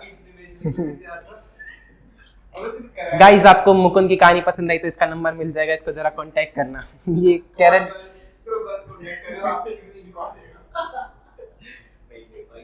अब लड़कियां तो कांटेक्ट करने से कह रहा लड़की का पर्स भी बेच देते। चलो कहानी को आगे कंटिन्यू करते हैं। अब लड़की जो है उसने देखा कि इसकी हालत बहुत ही खराब है, मेरे पर्स के पैसे छीनने तक आ गए हैं। तो लड़की क्या करेगी? ब्रेकअप करेगी, जाएगी फाइनली कि वी आर डन नाउ। ठीक है। पैसे की तो कोई इसको उम्मीद है नहीं कि जेब और कुछ मिलेगा, उसके पर्स के पैसे तक निकालने को रहे, लेकिन लड़की चली जाएगी, कोई बात नहीं, EMI की तारीख तो फिर आएगी। उसका क्या करेगा? अब बताओ। EMI की तारीख फिर से आई, अब क्या कह रहे हैं? अब सर के पास पैसे है नहीं देने का, तो ये क्या कर रहा है? फिर से दुगाटी लेके घूम रहा है कि कोई और लड़की नोटिस करे, परफ्यूम लगा के।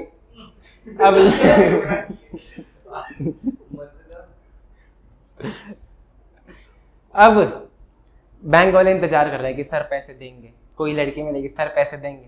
ठीक है। इनने एक इंस्टॉलमेंट मिस करी, एक इंस्टॉलमेंट मिस करी, दूसरी मिस करी, तीसरी मिस करी। अब बैंक क्या करेगा? सुन लो मेरी बात, 3 इंस्टॉलमेंट मिस कर दी। थोड़ा तेज कर देना इसको।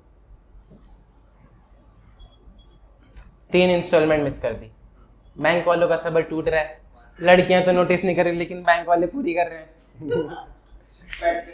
तो जब पहली इंस्टॉलमेंट मिस होती है तो उसको हम क्लासिफाई कर देते हैं ओवरड्यू, ड्यू डेट चली गई। ठीक है। ओवरड्यू के बाद अलग अलग कैटेगरीज में हम क्लासिफाई करते हैं। सबसे पहले आता है स्पेशल मेंशन अकाउंट, तो भैया इस पे थोड़ा ध्यान रखो, ये कुछ गड़बड़ी के रास्ते पर जा रहा है। पहले महीने में यानी कि 0 से 30 डेज पे हम करते हैं SMA 0, अगले महीने में SMA 1 और उससे अगले महीने में SMA 2। बात समझ में आई? ठीक है। फिर हम उसको क्लासिफाई करते हैं NPA की। अब ये हो गया NPA। अब NPA के अंदर फर्दर कैटेगरीज है कि वो कौन सी कैटेगरी का NPA। एक तो डीट होता है और एक बहुत ज्यादा डीट होता है, तो कौन सी कैटेगरी का NPA? NPA के अंदर भी, NPA के अंदर भी कैटेगरीज है। पहली कैटेगरी है सब स्टैंडर्ड, कि 1 साल हो गया, 1 साल तक हम इंतजार करेंगे, उसको हम सब स्टैंडर्ड लिखेंगे। हम ये क्लासिफाई कर ही क्यों रहे हैं? क्यों कर रहे हैं? एक तो है कि हम प्रोविजन बना सके। ठीक है। सर आपकी 11वीं के अकाउंट्स में कुछ ज्यादा ही कमजोर है। आपने मेरे से इस चैप्टर में पूछा था कि हम अक्रूवल बेसिस फॉलो ही क्यों करते हैं अकाउंटिंग में। आज आप प्रोविजन, फिर आपने दूसरे चैप्टर में पूछा प्रोविजन और रिजर्व में डिफरेंस क्या होता है, मैंने बताया, आज फिर आप रिजर्व बोल रहे हो। तो देखो सब स्टैंडर्ड बना दे, सबसे पहले आती है सब स्टैंडर्ड। हम इसको क्यों बना रहे हैं, पहली बात तो अगर आपको कल को एसबीआई में इन्वेस्ट करना है या एचडीएफसी में इन्वेस्ट करना है तो आप देखना चाहोगे ना कि कितने लोग अच्छे हैं, पैसा दे रहे हैं, ठीक है। एसेट की क्लासिफिकेशन जरूरी है। दूसरा प्रोविजन बनाने में काम आता है। तो हमने पहले साल तक हम उसको रखेंगे सब स्टैंडर्ड में, फिर दूसरे साल से हम उसको डाल देंगे डाउटफुल में।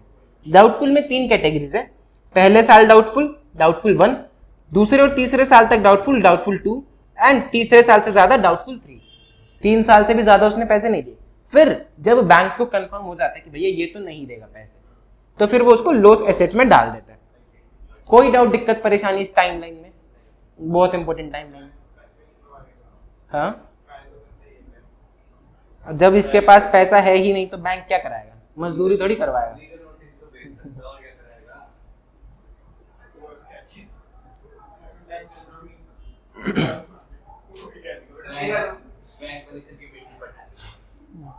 वो मैनेजर है बैंक में, ओनर नहीं है, उसकी बेटी के पास नहीं है इतने पैसे।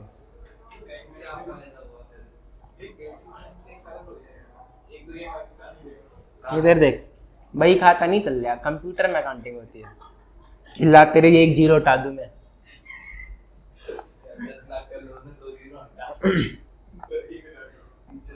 अरे तू तो 10,000 भी दहेज में ही मांगेगा कि ससुर जी अब 10,000 तो दोगे दहेज में।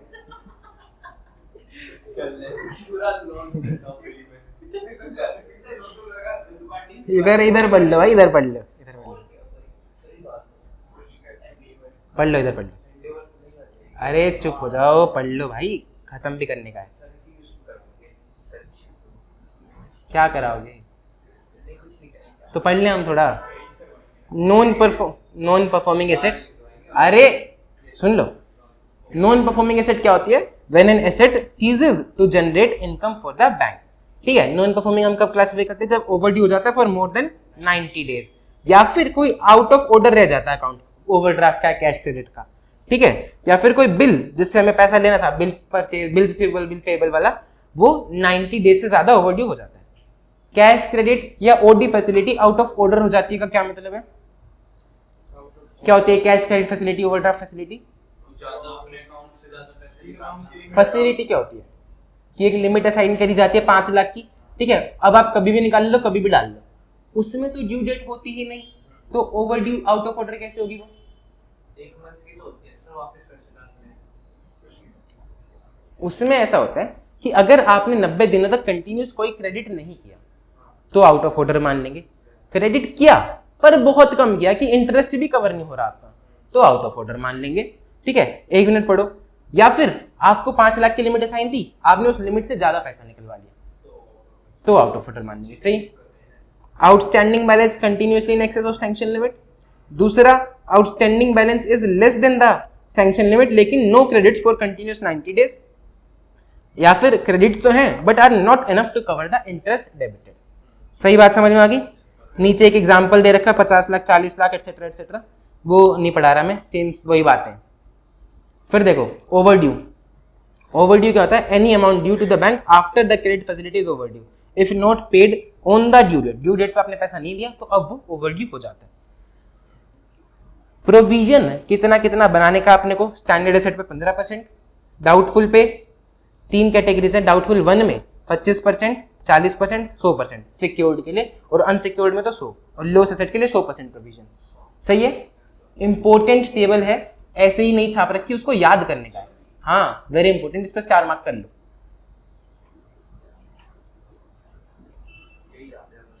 ये आता है क्लासिफिकेशन। अब बताओ, विजय माल्या है, विजय माल्या ने 2 लोन ले रखे हैं, घर का, एक गाड़ी का, फरारी का। ठीक है, अब वो घर की पेमेंट तो करने आ रहा है फरारी में, लेकिन फरारी की पेमेंट कर रहा नहीं है, तो हम उसको क्लासिफाई एनपीए करेंगे कि नहीं करेंगे, या फिर एक अकाउंट को करेंगे? हम सुनो दो चार, हाँ अलग अलग ले रखा, अलग अलग ही ले रखा, और वही सवाल ना कि एक को करेंगे कि दोनों को क्लासिफाई करेंगे एनपीए। एक को नहीं करेंगे क्योंकि हम बोरोवर वाइज एनपीए क्लासिफाई करते हैं, इसको याद रखना। सही है, अकाउंट वाइज नहीं, बोरोवर वाइज दोनों को हम कर देंगे, सही है। Classification of NPA is based on the record of recovery not on the base of network. Mukund ऐसा नहीं कह सकता कि सब देखो तो कितना आलीशान बंगला है, गाड़ी है, धंधा चल रहा है, उसकी नेटवर्क तो है, नियत नहीं है बस। एनपीए क्यों क्लासिफाई करना? क्लासिफाई करना पड़ेगा क्योंकि पैसा आ रहा नहीं है, ठीक है। नेटवर्थ हम अकाउंट टेक इनटू अकाउंट नहीं करते हैं। दूसरा एसेट क्लासिफिकेशन बोरोवर वाइज होता है, नॉट फैसिलिटी वाइज। एग्जाम्पल दे रखा है वही सेम वाला, वो तुम पढ़ लेना। Accounts regularise near the balance sheet date. Majnu भाई की कहानी क्या थी? मजनू भाई गए बैंक में, उनने कहा बैंक मैनेजर को कि देखो क्या वर्ल्ड क्लास पेंटिंग बनाई, जरा 3 करोड़ का लोन दे दो, ठीक है। मैनेजर कह रहा है सर हम ऐसे नहीं दे सकते। तो मजनू भाई ने कहा देख ले भाई कर दे, कुछ हो सकता है। तो कह रहा नहीं हो सकता। तो मजनू भाई ने गन निकाली, कह रहा बता कुछ हो सकता है? कह रहा सर बिल्कुल हो सकता है, अभी कर देते हैं। उन्हें 3 करोड़ का लोन दे दिया, ठीक है। मजनू भाई लेके चले गए, साल का अंत आया, मजनू भाई ने पैसे दिए नहीं, लेकिन ऑडिटर आ गया। ऑडिटर कह रहा है कि भाई इस अकाउंट को एनपीए क्लासिफाई करो। अब अगर वो एनपीए क्लासिफाई कर देगा तो वो अकाउंट सबकी नजर में आ जाएगा, उसकी नौकरी जाएगी। भाई तुमने इतना बड़ा लोन दिया कैसे? तो वो क्या करे, नौकरी बचाए। नौकरी के लिए उसने फोन करा कि मन्नू भाई प्लीज थोड़ा पैसा जमा करा दो। मन्नू भाई कह रहा है जाना, तेरे जैसे बहुत देखे। कह रहा प्लीज करा दो, नौकरी चली जाएगी, मेरी बीवी बच्चे हैं मेरे। तो मजनू भाई कह रहे हैं कि एक काम कर, चल एक नया अकाउंट खोल, उसमें 5 करोड़ का लोन दे, उसमें से 3 करोड़ मैं तेरे को वापस देता हूं, सही है। क्या हुआ? नया अकाउंट खोल, 5 करोड़ का लोन दे, 3 करोड़ में तेरे को वापस देता हूं, टाइम पे रीपेमेंट हो जाएगी। तो टाइम पे रीपेमेंट जब हो ही रही है तो एनपीए कंसीडर होगा ही नहीं, और तू मेरे को लोन भी दे सकता है, बढ़िया चलता रहेगा। तो इसको हम बोलते हैं रेगुलराइज करना। एक अकाउंट का पैसा दूसरे अकाउंट में डाल दिया, ठीक है, इधर से घुमा के उधर, सही है, रेगुलराइज। तो ऑडिटर को ऐसे अकाउंट्स को खासा ध्यान देना होता है। नियर द पीरियड एंड ऐसे अकाउंट्स मिलते हैं। देखो ऐसा कोई भी अकाउंट जिसमें कुछ क्रेडिट्स आए, चलो मजनू भाई ने नया अकाउंट नहीं खुलवाया, उनने पैसा डाल दिया अपने पास से, और फिर ऑडिटर के वापस जाते ही फिर से पैसा निकाल लिया, तो ऐसे को भी हम रेगुलराइज करना ही बोलते हैं कि few credits are recorded before balance sheet date, should be handle with care, where the accounts indicate inherent weakness, कि पूरे साल कोई पैसा नहीं आ रहा, आखिरी में पैसा आया और फिर वापस चला गया, इनहेरेंट वीकनेस है अकाउंट में, should be deemed as NPA. Auditor को सैंपल ट्रांजैक्शन चेक करनी चाहिए immediately before the closing year end immediately after the closing year, ताकि उसको पता चल सके कि इन ट्रांजैक्शंस का ऑब्जेक्टिव क्या है, सही है। और अगर ऐसा कुछ है तो उसको एनपीए कैटेगरी में डाल देना चाहिए। फिर अगला मोदी जी सिग्मा मिल। अगर मोदी जी ने बोला कि भाई तू इसको पैसा दे, वो नहीं देगा तो मैं दूंगा, यानी कि सेंट्रल गवर्नमेंट गारंटी दे रही है, उसने पैसा नहीं दिया तो क्या आप उसका एनपीए क्लासिफाई कर दोगे?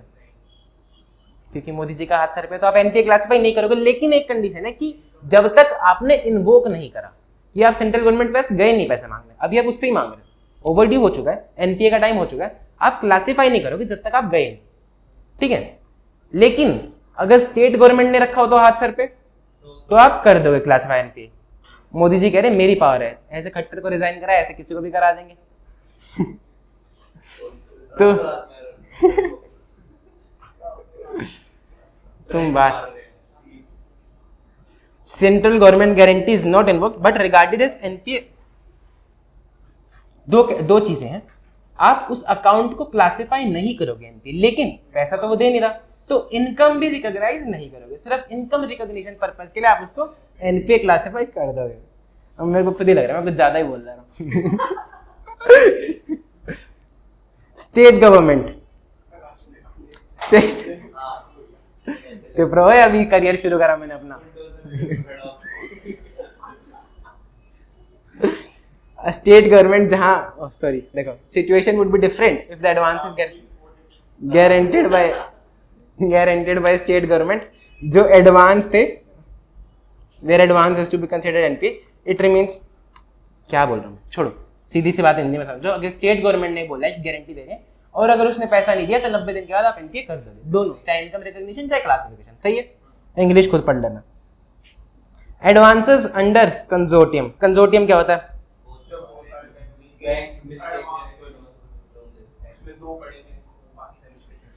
हाँ, एक होता है लीड बैंक।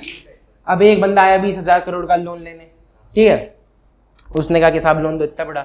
एसबीआई के पास इतना एक्सपोजर की कैपेसिटी नहीं है, लेकिन वो ऐसी अपॉर्चुनिटी को मिस भी नहीं करना चाहता, तो वो दूसरे बैंक्स के साथ जाता है कह रहा भाई थोड़ा तू दे, थोड़ा तू दे, थोड़ा थोड़ा मिलके हम सब बांट लेंगे और लीड बैंक मैं काम करूंगा, मेरे पास कस्टमर आया था और हम आपस में पैसा बांट लेंगे जैसे जैसे वो देता रहेगा। इसको हम बोलते हैं कंसोर्टियम बनाना। इसमें एक लीड बैंक होता है और बाकी छोटे छोटे बैंक्स होते हैं। अब देखो इसमें क्या होता है कि बड़ा जो बैंक है वो रेमिटेंस करेगा, फिर अब जो कस्टमर है वो पैसा दे रहा है, जितना अमाउंट बनता है वो दे रहा है इंस्टॉलमेंट का। एक केस है कि एसबीआई के पास जा रहा है, एसबीआई बाकी को दे ही नहीं रहा, तो अब क्या बाकी बैंक उसको एनपीए क्लासिफाई कर दे? कर देंगे, क्योंकि बाकी बैंक्स रिकवरी के बेस पे एनपीए क्लासिफाई करेंगे। ये नहीं कि कस्टमर ने पैसा दिया, मेरे पास पैसा आया या नहीं उसके बेसिस पे। तो सर ये तो गलत बात है। इसीलिए ये गलत बात ना हो, बैंक्स एसबीआई के साथ सारे अग्रीमेंट करके चलेंगे, भैया देख ये हमारे एग्रीमेंट्स है और आपको हमको टाइमली पेमेंट करनी है, सही है। फिर बैंक्स किस बेसिस पे पैसा देते हैं कि उसने कुछ सिक्योरिटी भी जमा कराई हो, स्टॉक जमा कराया, कुछ भी जमा कराया, तो हर एक बैंक क्लासिफाई कैलकुलेट करते हैं कि भैया मान लो 100 करोड़ की सिक्योरिटी है तो उस पे मैं 70 करोड़ का लोन दे सकता हूँ, 70% में रखता हूँ। बोरोवर को अगर लगता है कि भैया बढ़िया सिक्योरिटी है, 80 करोड़ का लोन दे दे, 20 करोड़ का मार्जिन रख ले, 30 का मतलब ज्यादा, तो बोरोवर रिक्वेस्ट भी कर सकता है किसी भी बैंक को, कंसोर्टियम में जो बैंक है, कि भैया आप थोड़ा बढ़ा लो अमाउंट, ठीक है। और बोरोवर की रिक्वेस्ट पे अगर बैंक करना चाहे तो फुलफिल कर सकते। सीधी सी इतनी सी बात लिखी हुई है, एडवांसेस अंडर कंसोर्टियम। कंसोर्टियम का मतलब advancing loan to a borrower by 2 or more banks jointly forming a consortium. Joint appraisal, control and monitoring will facilitate for exchange of valuable information among banks. Usually a bank with higher share will lead the consortium. ये बोल रहा है कि consortium advance should be based on record of recovery of respective individual member bank, कि भैया जिस जिस bank के पास इंस्टॉलमेंट आती रहेगी वो उसको उस हिसाब से क्लासिफाई करेगा। जिस बैंक को इंस्टॉलमेंट नहीं मिलेगी वो एनपीए क्लासिफाई कर देगा। जहां remittance by the borrower are pooled with one bank, और जो बैंक जिसको रेमिटेंस मिल रहा है वो दूसरे बैंक को नहीं दे रहा है, तो account should be treated as non service in the books of other member banks, सही है। इसीलिए जो बैंक है जो कंसोर्टियम में पार्टिसिपेट कर रहे हैं वो अरेंज करेंगे अपना शेयर लेने के लिए, खुद ही अपनी अरेंजमेंट करके चलना कि भैया मेरा शेयर मेरे को मिल जाए, और एक एक्सप्रेस कंसेंट ले लेना लीड बैंक से कि भैया तू हमको पैसे दे देगा। फिर ड्रॉइंग पावर, लीड बैंक वैसे तो रिस्पॉन्सिबल होता है ड्रॉइंग पावर के लिए। ड्रॉइंग पावर समझ में आती है कि सिक्योरिटी के बेसिस पे आपने कितना लोन दिया जा सकता है, उसको कैलकुलेट करते हैं drawing power. Lead bank will be responsible, और वो एलोकेट कर देगा मेंबर बैंक को। बोरोवर कुछ सर्कमस्टांसेस में रिक्वेस्ट कर सकते हैं कि भैया मेरे को थोड़ा हायर शेयर दे दो, ज्यादा पैसा दे दो। Accounts where there is a erosion in the value of security frauds committed by the borrower. मैंने आपको सब प्राइम क्राइसिस की कहानी सुनाई थी, 2008 क्राइसिस की कहानी सुनाई थी। उसमें क्या हुआ था कि घरों की वैल्यू बहुत ज्यादा गिरने लगी थी, ठीक है। अगर किसी ने घर पे लोन लिया है, घर खरीदा, उस पे लोन लिया, लोन लेके घर खरीदा, उस घर का लोन उसने देना है 50 लाख रुपए, घर की वैल्यू आज मार्केट में हो गई 35 लाख रुपए, तो क्या वो देगा? नहीं देगा, ठीक है। आपने कोई एसेट गिरवी रखवाई थी कि भैया ये रख लो, उस एसेट की वैल्यू ही इतनी ज्यादा गिर गई है कि आपको लोन उससे ज्यादा देना है, तो आप क्या उसको पैसे देने जाओगे? नहीं जाओगे। हो सकता है कभी कभी किसी केस में देने चले भी जाओ क्योंकि आपने इंस्टॉलमेंट बहुत ज्यादा पे कर दिया और थोड़ी कम बची हुई है, लेकिन मोस्टली केसेस में आप नहीं जाओगे। इसीलिए जब वैल्यू में इरोजन होता है, सिक्योरिटी घर की वैल्यू ही गिर गई, तो बैंक्स उसको भी क्लासिफाई करते हैं। देखो, इरोजन मीन ग्रेजुअल डिस्ट्रक्शन और diminution of something not prudent to follow stages of asset classification. इसको स्ट्रेट अवे हम डाउटफुल या लॉस एसेट में क्लासिफाई कर लेते हैं, यानी कि जब एसेट की वैल्यू 50% से ज्यादा गिर जाती है तो हम उसको डाउटफुल में डाल देते हैं, और एसेट की वैल्यू 10% से ज्यादा गिर जाती है तो हम उसको लॉस एसेट में डाल देते हैं कि अब तो ये पक्का ही नहीं आएगा, 10% वैल्यू रह गई। एक एक्सेप्शन हमने पढ़ी थी, मोदी जी अगर सर पे हाथ रख दे तो एनपीए क्लासिफाई नहीं होगा। दूसरी एक्सेप्शन हम पढ़ने जा रहे हैं कि अगर उस बंदे ने कोई ऐसी सिक्योरिटी जो कि एज गुड एज कैश है, फॉर एग्जांपल एफडी है उसके बेसिस पे लोन ले रखा है, तो हम एफडी तोड़ के और लोन ले लेंगे वापस, तो हम उसको क्लासिफाई नहीं करेंगे एनपीए, ठीक है। या फिर किसान विकास पत्र, इंदिरा विकास पत्र, नेशनल सिक्योरिटी सर्टिफिकेट, ये सारी चीजें होंगी तो इनको हम एनपीए क्लासिफाई नहीं करेंगे। बात समझ में आई? अच्छा देखो, हम कौन से टॉपिक पे? Agricultural advances affected by natural calamities. शुरू करें। हमने पढ़ा था प्रायोरिटी सेक्टर लेंडिंग क्या होती है, कि सस्ते रेट में दे देता है, ये थोड़ी सुविधाएं एक्स्ट्रा दे देता है कि भैया ठीक है चल ले। अब किसान को हमने लोन दिया, ठीक है, किसान ने भाई बहुत मेहनत करी, फसल उगाई, अब कोई नेचुरल कैलेमिटी आएगी, भाई बाढ़ आ गई या फिर बहुत ज्यादा तेज बारिश आ गई, फसल बर्बाद होगी, बेसिकली सूखा पड़ गया, तो अब आरबीआई बोलता है कि भैया उनको एनपीए क्लासिफाई मत करो, ऐसे मत करो, हम रीशेड्यूल टर्म्स देते हैं, उनके साथ थोड़ी सी नरमी से पेश आओ, वो बेचारे काम करते दिन रात, तो रीशेड्यूल टर्म्स कि आप ऐसे ऐसे करके कि इनका लोन 10 साल में वो कर दो, स्प्रेड आउट कर दो कि थोड़ा थोड़ा हर साल देता रहेगा, उस टर्म के हिसाब से फिर अगर वो पैसे ना दे तब उसको एनपीए क्लासिफाई करना। सही है, इतनी सी बात है कि आरबीआई एक सर्कुलर निकालता है अगर कभी नेचुरल कैलेमिटीज आती है तो, जिसमें अपने खुद के रिलीफ मेजर्स बैंक सजेस्ट कर सकते हैं कि भैया मैं तो ये रिलीफ दे सकता हूँ, वो रिलीफ दे सकता हूँ, और रीशेड्यूलमेंट हो जाता है लोन का कि भैया तू अब मत दे, थोड़ा टाइम बाद दे दियो, ऐसे ऐसे करके दे दियो, थोड़ा थोड़ा करके दे दियो। एनपीए क्लासिफिकेशन फिर उस रीशेड्यूल टर्म के हिसाब से किया जाएगा। बात समझ में? एडवांसेस टू स्टाफ, स्टाफ को भी एडवांस देता है। अब मुकुंद अगर काम करता है एसबीआई में, इसको लोन चाहिए तो क्या एसबीआई के बाहर से जाके लेगा? ये कहेगा मालिक आप ही दे दो, वो कहेंगे ले ले। अब एसबीआई अगर अपने स्टाफ को लोन देना चाहता है तो उसमें क्या होता है ना, थोड़ा सा अलग होता है। अगर पीयूष लोन लेने जाएगा तो उसको बोलेंगे कि भाई तू 10 लाख का लोन ले रहा है, हर साल 1 लाख प्लस 10% के हिसाब से इंटरेस्ट देता रही, 1 लाख प्लस 10%, 1 लाख प्लस 10%। लेकिन जब मुकुंद लोन लेगा एज एन एम्प्लॉय तो इसको बोलेंगे तू 1-1 लाख करके पहले 10 लाख दे, फिर इंटरेस्ट आखिर में दी। बात समझ में? ये डिफरेंस होता है बैंक जब अपने एम्प्लॉइज को देता है एज एन एम्प्लॉयर, और बैंक जब नॉर्मल लोगों को देता है एज अ बैंकर। तो अब एक बात बताओ, 1 लाख की पेमेंट ड्यू थी, इसने 1 लाख की पेमेंट कर दी, लेकिन इंटरेस्ट की तो पेमेंट करी ही नहीं, तो क्या इसको एनपीए क्लासिफाई कर दें क्या? क्यों? क्योंकि इंटरेस्ट तो ड्यू है ही नहीं सर, वो तो 10 साल बाद होगा। तो ये बात लिखी हुई है कि इंटरेस्ट की पेमेंट ऐसे एनपीए नहीं क्लासिफाई करेंगे। Advances as a banker, part of advances portfolio in the bank, housing loan similar other advances, interest is payable after recovery of principal. जब 10 लाख पूरे आ जाएंगे तब इंटरेस्ट उससे पेबल होगा। Need not to be consider as overdue from first quarter onwards, पहले quarter से हम उसको ओवरड्यू कंसीडर नहीं करेंगे क्योंकि ड्यू ही नहीं था इंटरेस्ट। एनपीए करेंगे जब डिफॉल्ट होगा रीपेमेंट में।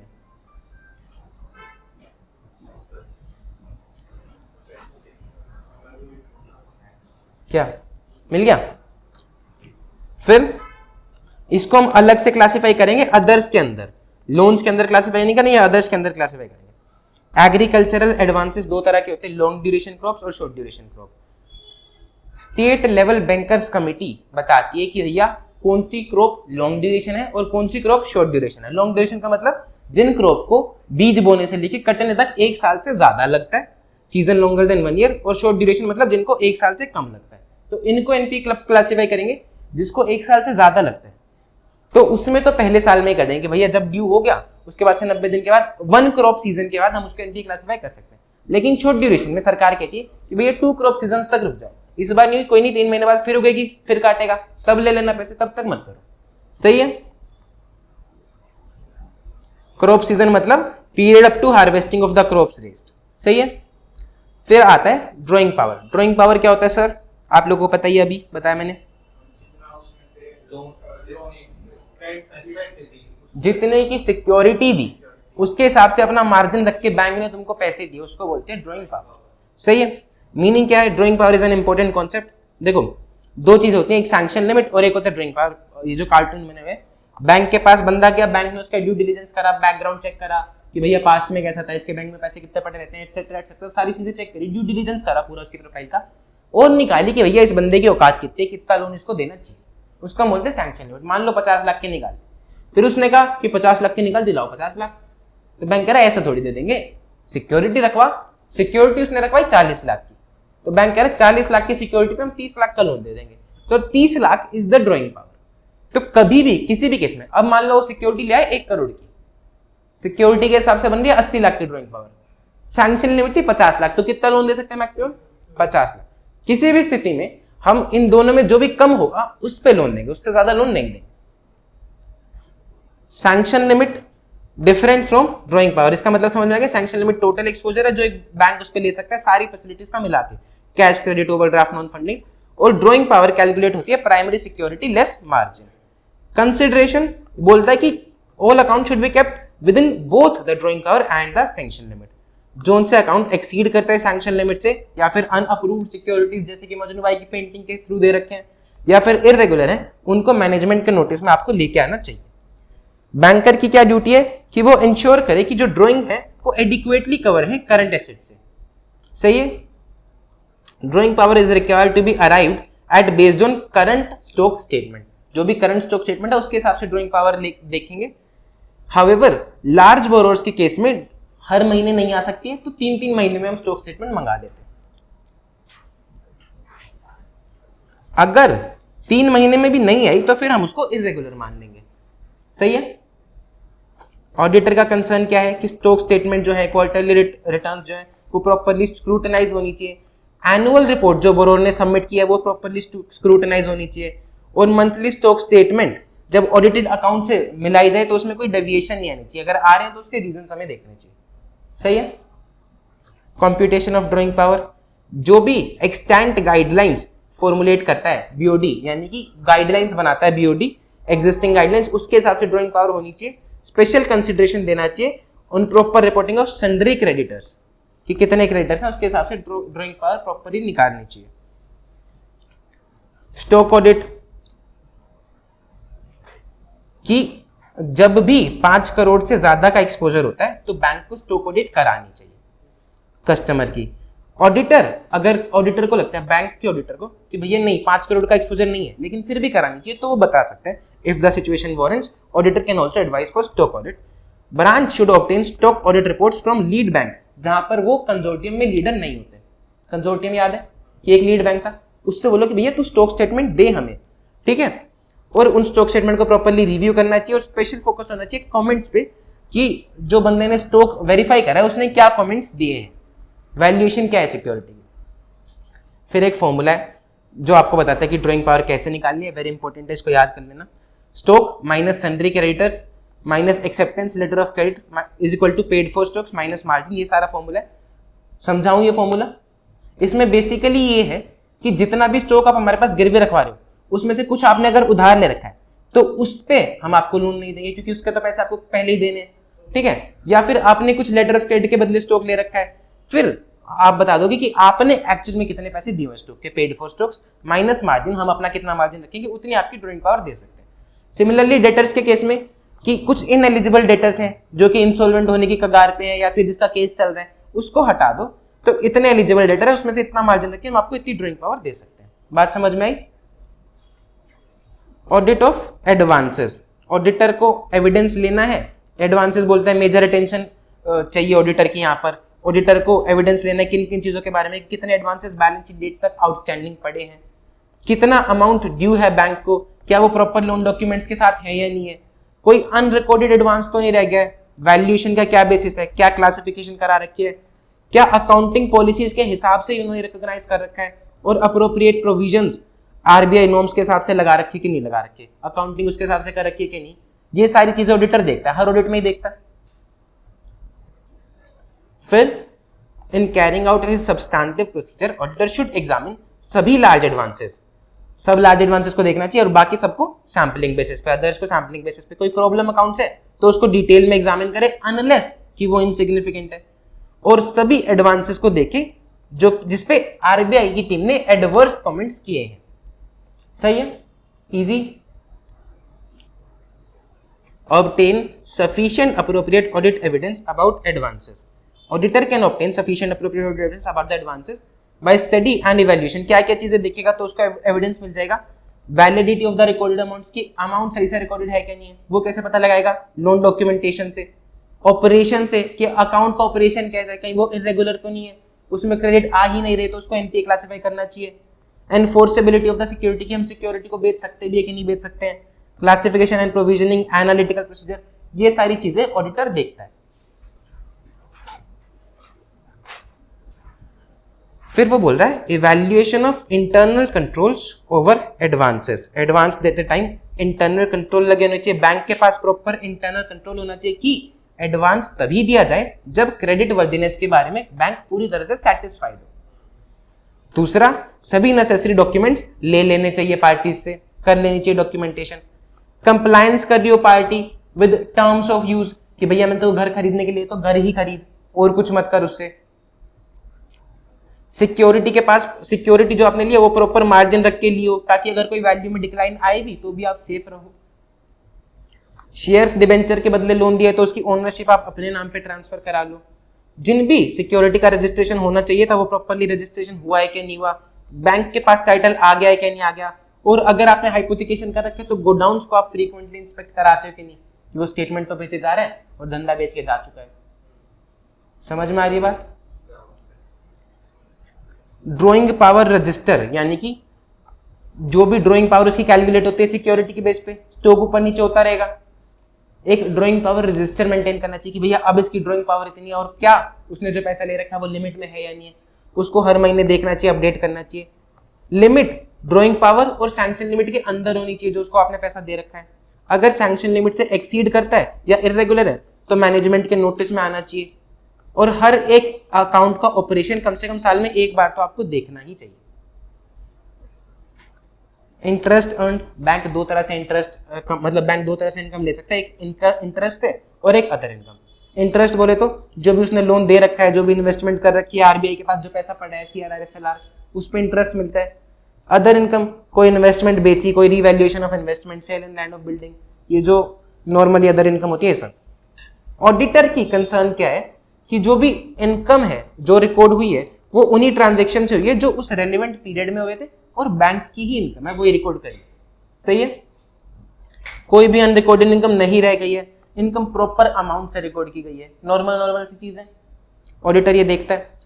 आरबीआई बोलता है कि अगर आपकी income 1% of the total income से एक्सीड करती है या फिर 1% of net profit before tax से एक्सीड करती है तो आप उसको अक्रूवल बेसिस पे शो कर सकते हो। उससे अगर कोई कम इनकम है तो आप उसको कैश बेसिस पे भी शो कर सकते हो। फिर अगर ऑडिटर को लगता है कि कोई आइटम मटेरियल नहीं है तो वो रिकॉग्नाइज्ड व्हेन रिसीव्ड बेसिस पे यानी कि कैश बेसिस पे भी कर सकता है। ऑडिटर उसको क्वालिफाई नहीं करेगा अपने रिपोर्ट को कि वो आइटम मटेरियल नहीं है तो उसके बेसिस पे क्वालिफाई नहीं करता, वो तो वैसे भी नहीं करता। Revenue certainty, banks recognise income on accrual basis. It is कह रहे हैं कि रेवेन्यू अगर सर्टेन हो कि भैया बंदा पैसा दे देगा तो ये इनकम रिकॉग्नाइज करना, अदरवाइज मत करना। सही है? It should not be unreasonable to expect is ultimate collection. In modern day banking सारा कुछ आजकल CBS सिस्टम से होता है। रेवेन्यू अनसर्टेनिटी, अगर सिग्निफिकेंट अनसर्टेनिटी है तो बैंक को रिकॉग्नाइज नहीं करनी चाहिए अंटिल इनकम इज रियलाइज्ड। सही है? जब वो एक बंदा है जो लोन लेके गया है, अब तक हम अक्रूवल बेसिस पे इंटरेस्ट रिकॉर्ड करते कि देगा पर वो NPA क्लासिफाई हो गया, तो अब क्या करेंगे? अब कैश बेसिस पे रिकॉर्ड करेंगे और जितना हमने रिकॉर्ड कर लिया है उसको रिवर्स करेंगे। Classified as NPA for the first time, interest accrued and credited should be reverse. ये गवर्नमेंट गारंटेड अकाउंट्स पे भी अप्लाई होता है कि अगर हमने इंटरेस्ट अक्रूवल बेसिस पे रिकॉर्ड करा था और वो बंदा नहीं दे रहा है तो हम उसको रिवर्स करेंगे। Interest on advances against term deposit, NSC, IVP, KVP, इनको लाइफ पॉलिसीज में be taken into income account on due date provided adequate margin is available. ये एक एक्सेप्शन है कि भैया इनका पैसा नहीं आया, सिर्फ FD वाले का, NSC वाले का, तो इनको हम रिकॉग्नाइज कर सकते हैं अगर आपके पास सफिशिएंट मार्जिन है तो। बिल परचेज्ड, आपने 15 मार्च को आप गए, आपने कहा कि भैया ये बिल को डिस्काउंट कर दो, बैंक ने कर दिया। अब वो 2 महीने बाद ड्यू है तो 15 दिन इस साल के और 1.5 महीना अगले साल का, उसमें आपको अपोर्शन करना पड़ेगा अपने इनकम को कि भैया इस साल में इतने इनकम, उस साल में इतने income. This should be apportion between 2 years।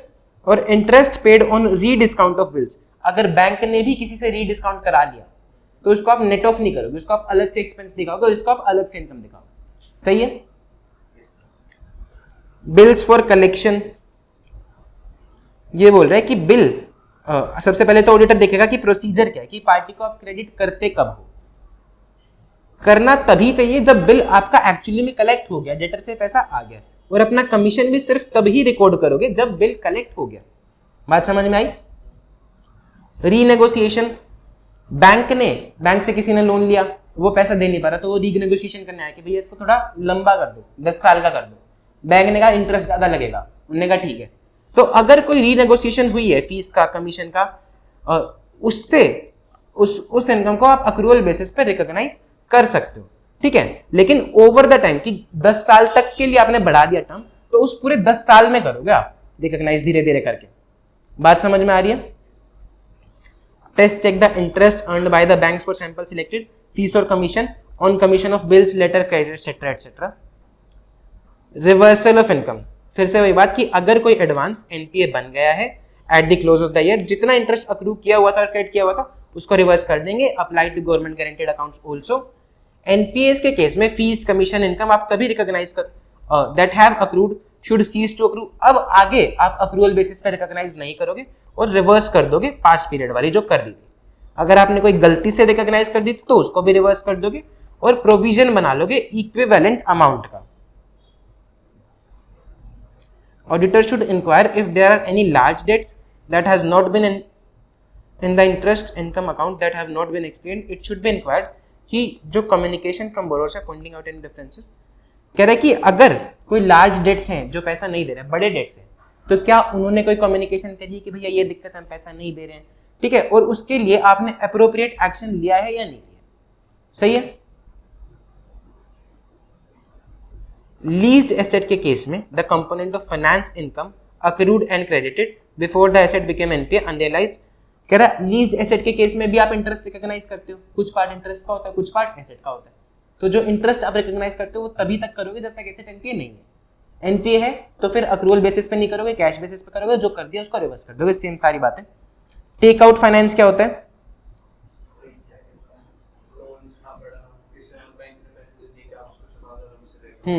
कि एक बंदे ने प्रॉपर्टी के लिए लोन लिया हुआ था बड़ा, उसको इंटरेस्ट रेट बहुत भारी पड़ रहा था, चुका नहीं पड़ रहा था, तो दूसरा बैंक आया, कह रहा भाई तू मेरे से लोन ले ले, उसका चुका दे, मेरे को देते रहियो धीरे धीरे करके, लेकिन लोन तभी दूंगा जब तेरी बिल्डिंग पूरी कंप्लीट हो जाएगी बनके।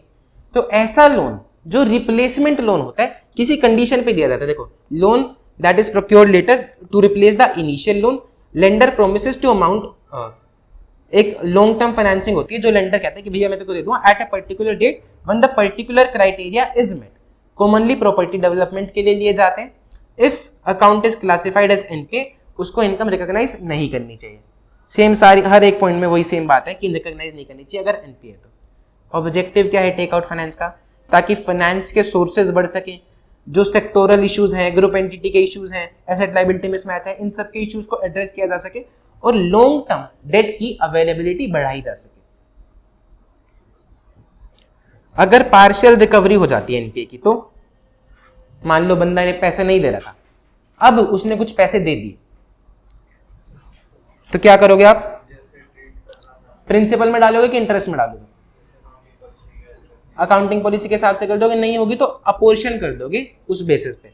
Absence of clear and agreement for the purpose of apportionment of recoveries, adopt and accounting policies and exercise the right of apportion, कि जितना प्रिंसिपल और जितना इंटरेस्ट ड्यू था उस बेसिस में ही, उसी हिस्से में, उसी रेशियो में आप बांट दो। सही है।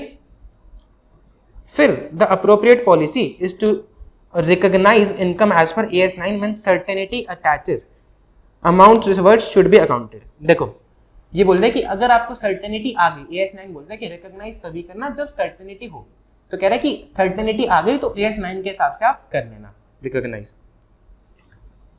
इंटरेस्ट जो कि पार्शियली या फुली रियलाइज हो गया, आप उसको इनकम में डाल सकते हो। इंश्योर करो कि जो क्रेडिट इंटरेस्ट की टुवर्ड्स है आर नॉट आउट ऑफ, कि एक और फैसिलिटी लेके, एक और लोन लेके तो इंटरेस्ट नहीं पे कर रहा है वो हमारा, ये जरूर देख लेना। सही है। मेमोरेंडम अकाउंट, हमने बोला कि भैया जिस एनपीए का पैसा नहीं आ रहा तो हम उसको आगे से रिकॉग्नाइज करना बंद कर देंगे, जितना पीछे करा उसको रिवर्स कर देंगे। हम बुक्स में एंट्री नहीं डाल रहे तो हमको पता कैसे चलेगा कि कितने एनपीए हो रहे हैं हमारे? तो इसीलिए एक मेमोरेंडम अकाउंट बनाया जाता है जिसमें ये लिखा जाता है कि जो जो एनपीएज हैं उनका इतना इतना इंटरेस्ट ड्यू है पर वो आ नहीं रहा है। सही है।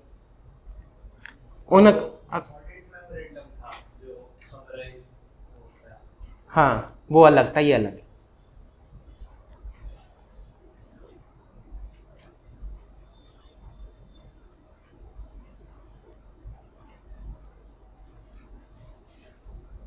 फिर income from investment, interest income on investment.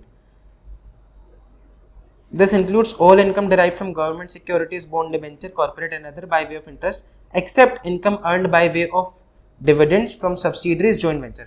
हम इनकम फ्रॉम इन्वेस्टमेंट में क्या दिखाते हैं? सब कुछ दिखाते हैं, सिर्फ अगर हमने जॉइंट वेंचर या सब्सिडरी में इन्वेस्ट करके और वहां से कोई डिविडेंड आए वो नहीं दिखाते हम इसमें। ठीक है। Profit on sale of investment हम P&L अकाउंट में ले जाएंगे, और प्रॉफिट ऑन रीवैल्यूएशन हम टाइम टू टाइम करते रहते हैं एसेट्स का, उसको भी हम P&L अकाउंट्स में ले जाएंगे। Broken period interest paid on securities purchase and amortization of premium on SLR investment is net off from interest income on investments. Broken period interest paid on securities purchase and amortization of premium on SLR investment.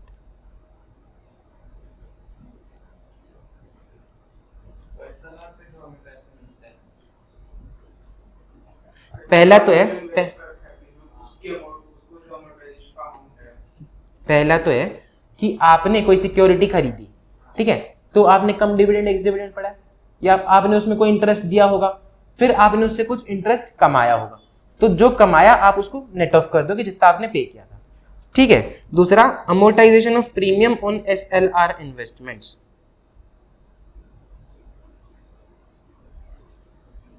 जो वो SLR की investment पे जो SLR RBI को जमा कराते हैं ना, RBI को जमा कराते हैं, इसमें प्रीमियम कहाँ से आ गए? उस मतलब इसका मतलब तो ये है कि SLR हमने RBI के पास जमा कराया, RBI से कुछ इंटरेस्ट आएगा, लेकिन SLR के पैसे के लिए हमने किसी को प्रीमियम दिया होगा तो उसको हम नेट ऑफ कर देंगे। बात समझ में आई कि जितना पैसा कमाया और जितना पैसा हमने दिया उसको नेट ऑफ करके हम दिखाएंगे। ये अमोर्टाइजेशन ऑफ प्रीमियम फिर भी मैं तेरे को एक बारी क्लियर कर दूंगा व्हाट्सएप पे, मेरे को एक बार याद दिला देना।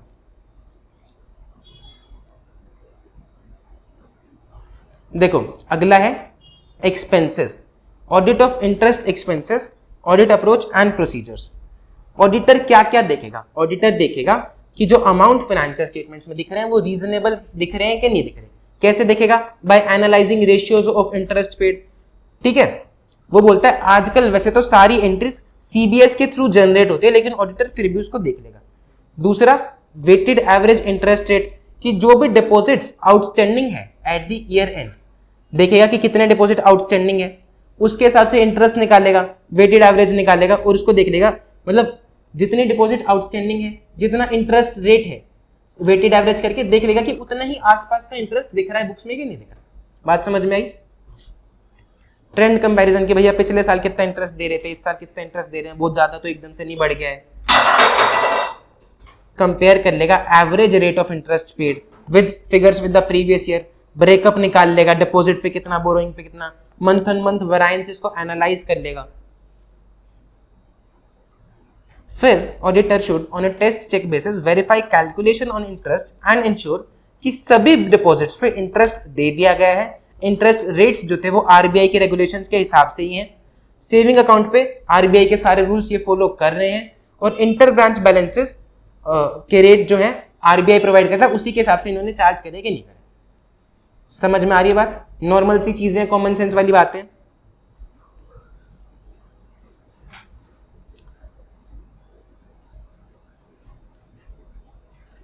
ऑपरेटिंग एक्सपेंसेस के लिए, for audit of operating expenses, auditor internal controls देखेगा, डाइवर्जेंट ट्रेंड्स देखेगा कि ट्रेंड्स में कोई बहुत ज्यादा डाइवर्जेंस, कोई बहुत ज्यादा वेरिएंस तो नहीं आ रहा, एनालिटिकल प्रोसीजर्स परफॉर्म करेगा और सपोर्टिंग डॉक्यूमेंटेशन देखेगा। टेस्ट ऑफ डिटेल्स देखते थे हम, इंटरनल कंट्रोल देख रहे हैं, ट्रेंड देख रहा है, एनालिटिकल प्रोसीजर कर रहे हैं और सपोर्टिंग डॉक्यूमेंट्स देखेगा, कैलकुलेशंस देखेगा।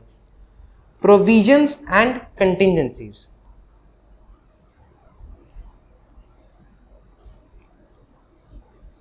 देखो वो देखेगा कि रेगुलेटरी रिक्वायरमेंट के हिसाब से जो भी कंप्लायंस होने चाहिए थे वो प्रॉपरली फुलफिल करे हैं या नहीं करे। बैंक अंडरस्टैंडिंग लेगा कि बैंक प्रोविजन कैलकुलेट करता कैसे है, क्लासिफिकेशन करता कैसे है, देखेगा, ब्रेकअप लेगा कि जो भी आउटस्टैंडिंग बैलेंसेस है उनको प्रॉपरली क्लासिफाई करा हुआ है जनरल लेजर के हिसाब से कि नहीं करा हुआ, ठीक है। Obtain the tax provision computation from banks management, कि आपने टैक्स कैलकुलेट कैसे करा, कितना प्रोविजन बनाया, और आइटम्स जो भी पीएनएल में डिस्क्राइब करिए, क्रेडिट और डेबिट करिए, उन सब के बारे में देख लेगा। मतलब जितनी आइटम्स क्रेडिट हुई, जितनी डेबिट हुई, उसके हिसाब से इनकम आएगी, उसके हिसाब से टैक्स आएगा, तो वो देख लेगा कि टैक्स प्रोविजन कैसे कैलकुलेट करा है।